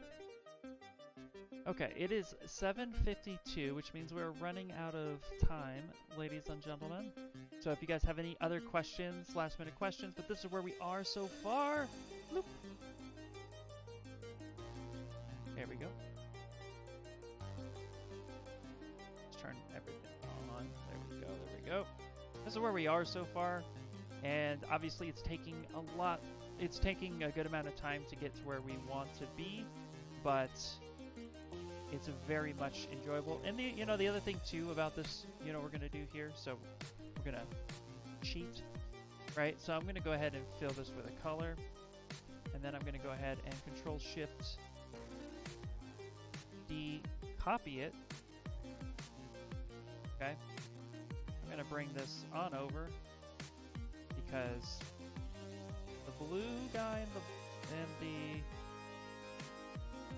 black Bokoblin character are wearing similar outfits, but we can make it a little bit different. But there's no need to reinvent the wheel, guys.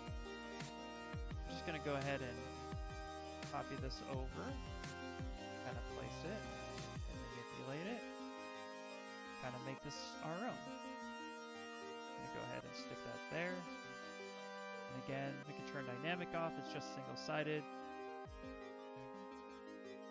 Working smarter, not harder. Great stream, thank you. Not a problem. I enjoy these as much as you guys do. Trust me. So guys, before we wrap up, just a reminder. I've said it a couple times, but we're going to say it again. You definitely want to take part in the ZBrush Sculpt-Off. Come sculpt with me. If you join my Discord, hang out. We're going to do some tips and stuff like that. So please make sure to stop by as we get closer and closer to this summit. That's what's gonna happen. Blah blah blah blah blah. Where is my over here? It's my face. You don't need my face. Let's go ahead and copy that guy and let's delete that one. So let's cross this. Boop. Got a question. What's the answer for the ultimate question of life, universe, and everything else? Okay. All right. I got it for you. All right. Here we go. You may want to prep yourself for this one, though. Breathe. The answer to the ultimate question of life is breathe. Breathe, because trust me. The answer is ZBrush. Yeah, that's it. Breathe and sculpt. There you go.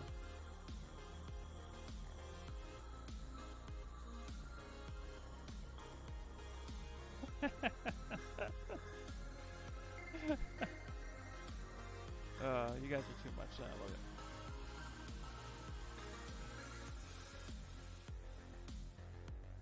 That is the question. What is the question? Live, laugh, love. Do it all. Smooth that down. Enjoy yourself, because tomorrow may not be. There you go. I feel like I've heard that somewhere.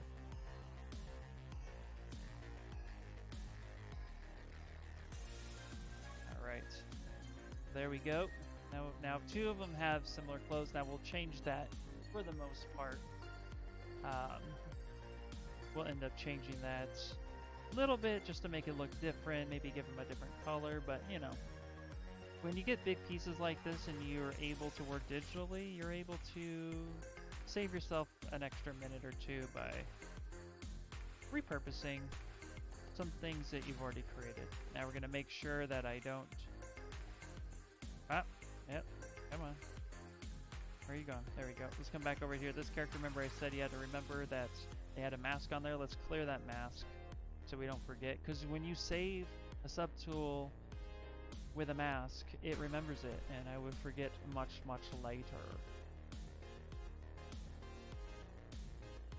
There we go. There we go.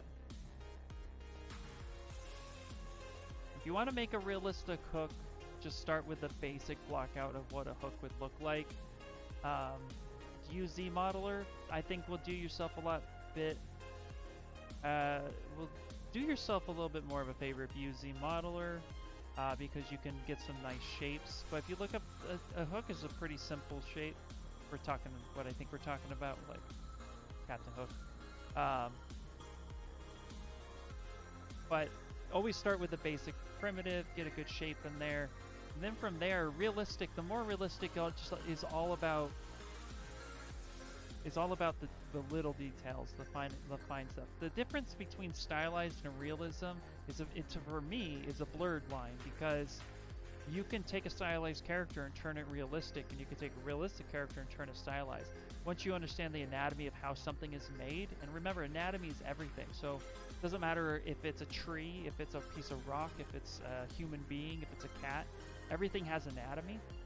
So what you want to do is kind of like find the shape and anatomy form of it, understand how it is, and then once you have the basic primitive, the things that start making something look stylized is like pinched lines and curves and creases. Realism is a little bit more bland in those things. They don't have such exaggerative shapes. So, you know, just keep it simple but flowing, and then put nice little details in there. You're going to go into some micro details once you start actually getting the shape. But a stylized hook and a realistic hook, the difference isn't the anatomy or the shape of it. It's how you push something. You push it to be exaggerative. You make it a little bit more flowy, a little bit more pinched. For stylized realism, you tend to just kind of keep the flow and shape going nicely, but ultimately it's not as exaggerative. Hopefully that makes sense. But I would start, you know, take a sphere. Like if I were to start doing something like that, like here, just real quick, if I were to start doing something like that, I would take a sphere. I would actually delete the edge loop at this point, and I would actually just start modeling. So what I'll do is I'll actually mask off the top part, invert the mask, bring this up, maybe angle this down a little bit, and just from here take Zmodeler, hover over a face. This could be really quick, so don't mind the don't mind this. I'm gonna go ahead and kind of just Q mesh this out a little bit. I'm gonna take this side right here. I'm actually gonna come here, maybe turn this a little bit, expand it up.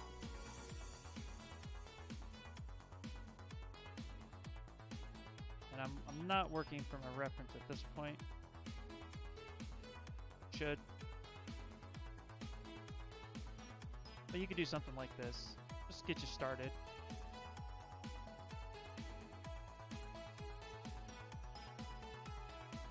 You know, start getting its shape going. A lot of times when I don't understand something, I just start making a shape. Now, of course, this is going to be very fast and dirty, but it is what it is.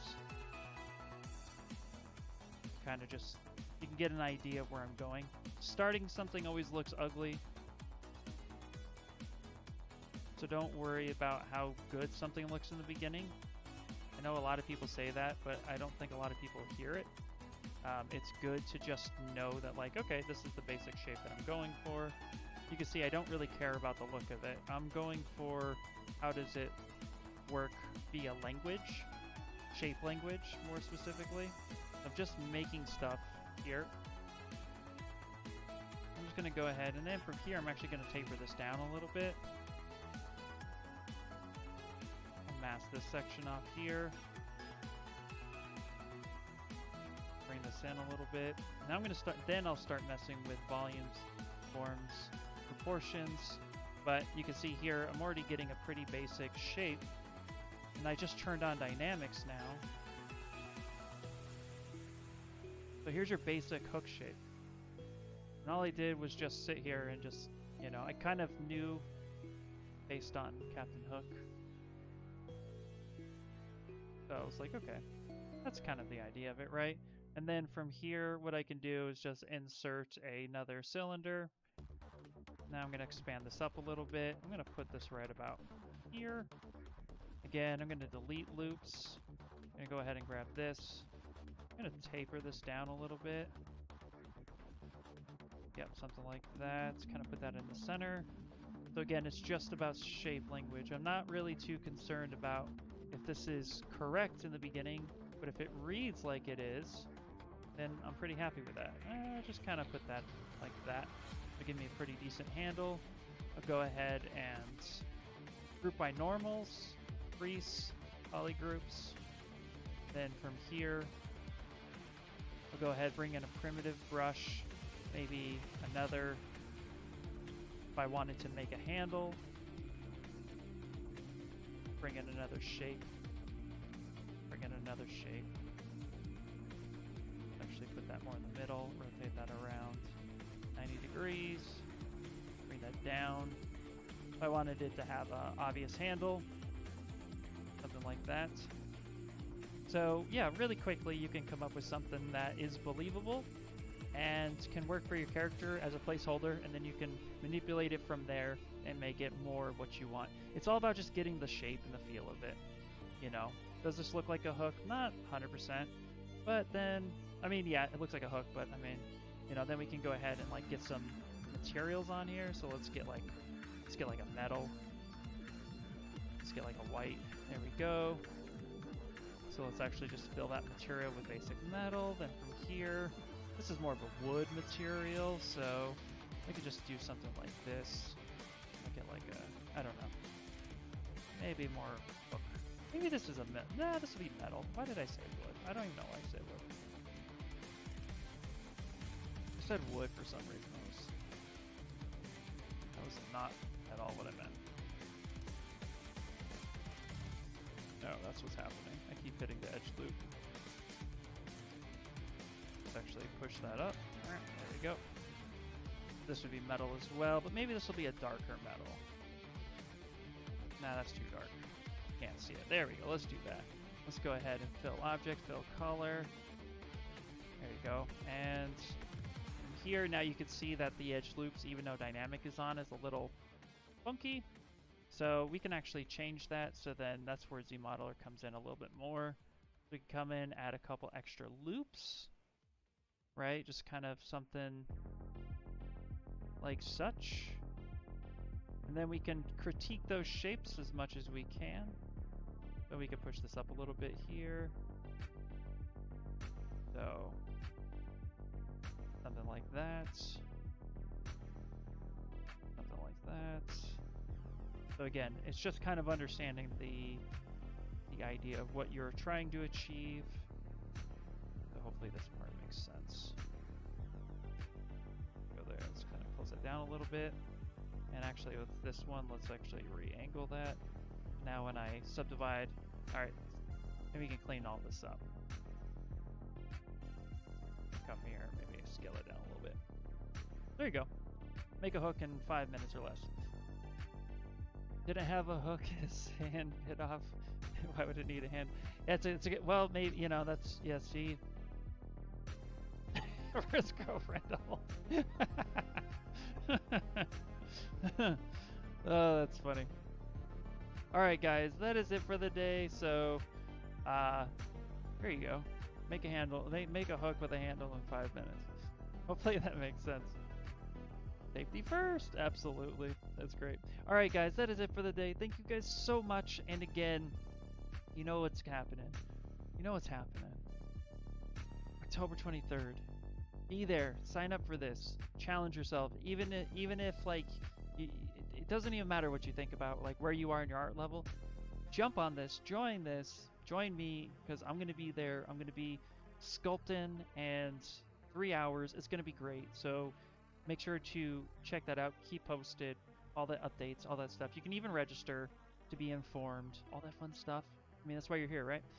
Also, too, don't forget to subscribe, like, follow, all that good stuff for Pixologic, because, again, there's tons of artists like Thomas and me and Spicer and Shane Olsen and A-Cube and Paul Gabry, Paul DC. I can go on, Michael Pavlovich. I could go on. The list is there. You know it's there. Yes, it is going to be virtual this year. It's going to be October 23rd to the 26th. So, online, but, you know, everybody had a great experience last year, so hopefully same thing this time around. But yes, guys, Thank you guys so much for being just such wonderful people who want to come hang out with me. I really appreciate it. I love sharing my information as much as I can, and I love trying new things with you guys. So thank you guys. Thank you, Frank. And that is it, everybody. So I want you guys to have a great night.